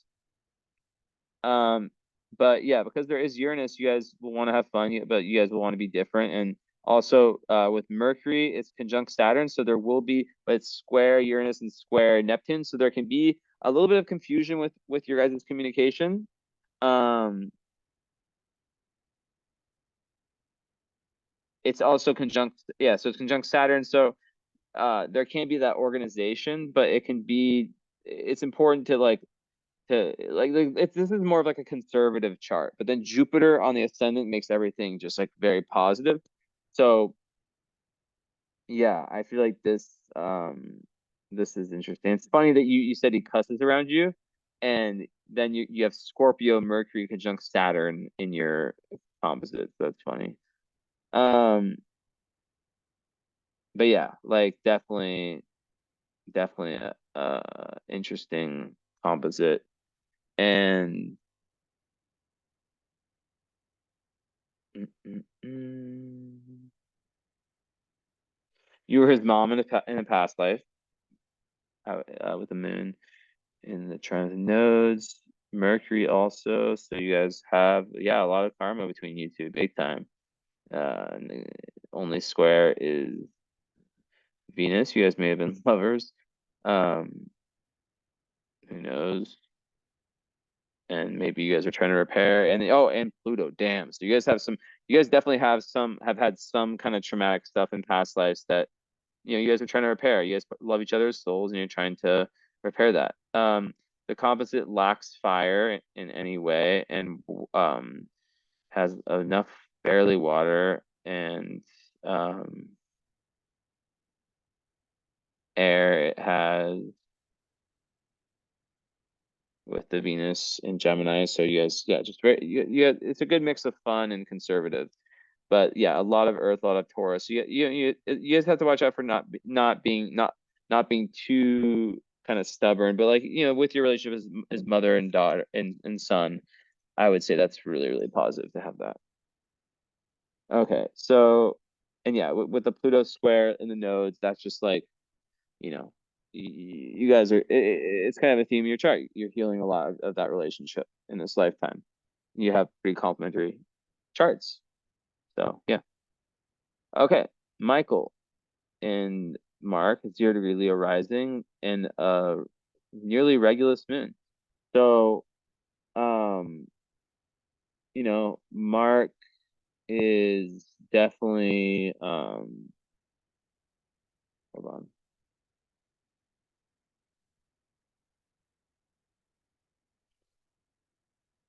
Yeah, so with his opposition in his natal chart with Saturn, the fact that with his dad he has a Leo moon in his composite, and his dad has his Leo energy.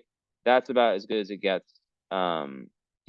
For just like a very fun, very solar, very active relationship. Of course, it's also in Taurus, the Sun, conjunct Mars, so that kind of gives that action orientation, mixed with stability. So I just can't imagine you guys having like much, you know, big problems with this kid in terms of your relationships. Although actually I see some things now. So his moon is square Pluto. So and the nodes. So there is some real past life darkness, I'll be honest there. But because of the nature of the chart, and Chiron's very high placed, and yeah, so I think that there's a level of being able to heal each other in terms of you know being able to go in the world and be yourselves, be individuals and all that. And yeah, just having a Taurus a Taurus Leo big three for the composite with Miss Michael and Mark. I think that's just really, I mean they square each other by element, but it's just a good, it's a mix of fire and earth, right? Um and then Jupiter and Scorpio can kind of be like the undercurrent energy. Or no, I'm tripping. I meant to say Mercury and Scorpio, but like you guys both have the same thing, Mercury and Saturn. So getting past those potential obstacles of communication would be important.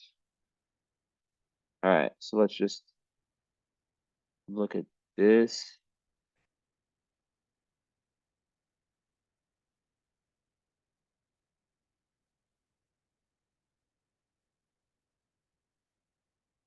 Yeah, so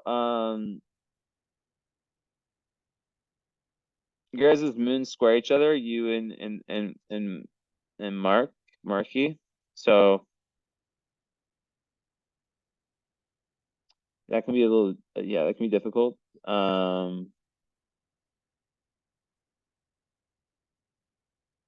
Just like emotional issues can come up through misunderstandings. So it just, yeah, I mean, communication is the biggest thing. Just understanding you guys are different, very different emotionally. Um, and you guys basically seek comfort and security in different ways. So it can just bring misunderstandings. Um, but like also squares can become very, very strong and good, and broaden our horizons, right? And each person kind of pushes. Yeah, but I would say like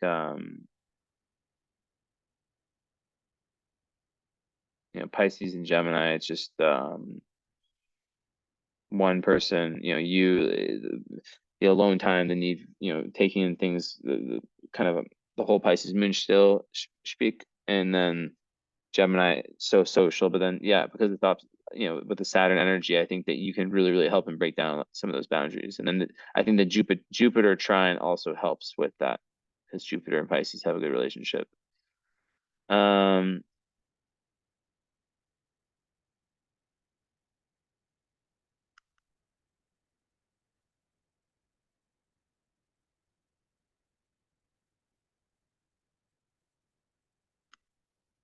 mm,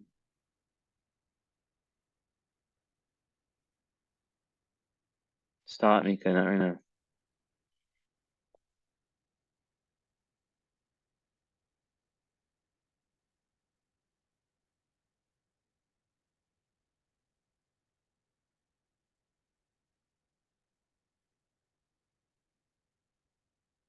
Yeah.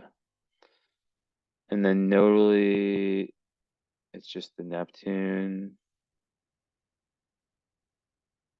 and then Mars.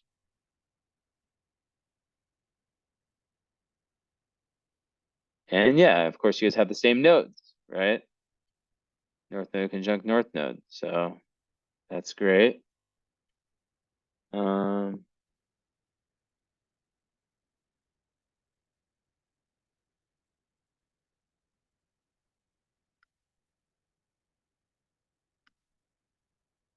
because they're right here. I don't right here.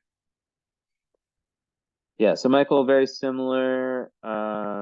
Although they have moon trine moon, so they can really get on well on that emotional level and have a very smooth flow, very similar emotional needs. Um, but Mark, no, never mind. Wait, down is Michael, Mark. I don't care about those ones. I care about these ones. Doesn't matter.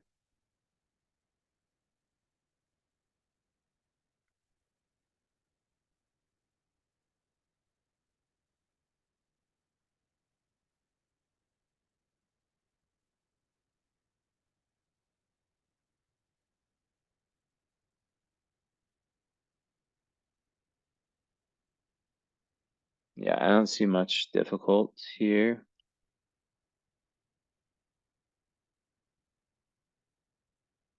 Perhaps one of them was, yeah, definitely family and past lives for sure. All right. So let's just kind of run through these just quickly. Yeah, so Mia, we get it, I think I've said everything. I don't want to say too much, but how long have we going? Wow, 4 hours. Okay. Yeah. But yeah, I mean, we get the point, and I mean, lots of parallels in their charts. You definitely have to dissect this, and we can talk about all this in the follow-up. Take your time, really take notes. Really, there's a lot of info here, and we have to compare your lived experience with everything that I brought to the table here. But yeah, Mia is very interesting. And we can kind of piece things together as we talk.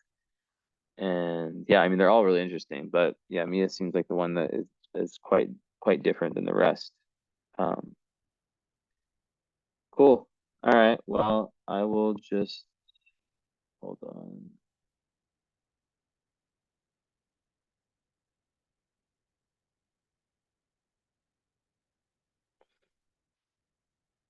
I will just end this here. 3 hours, 41. Not too bad. But yeah, awesome, awesome. Thank you, thank you, thank you. Thanks for your patience. And I hope you enjoy and take your time and let me know when you want to set up the follow-up. All right.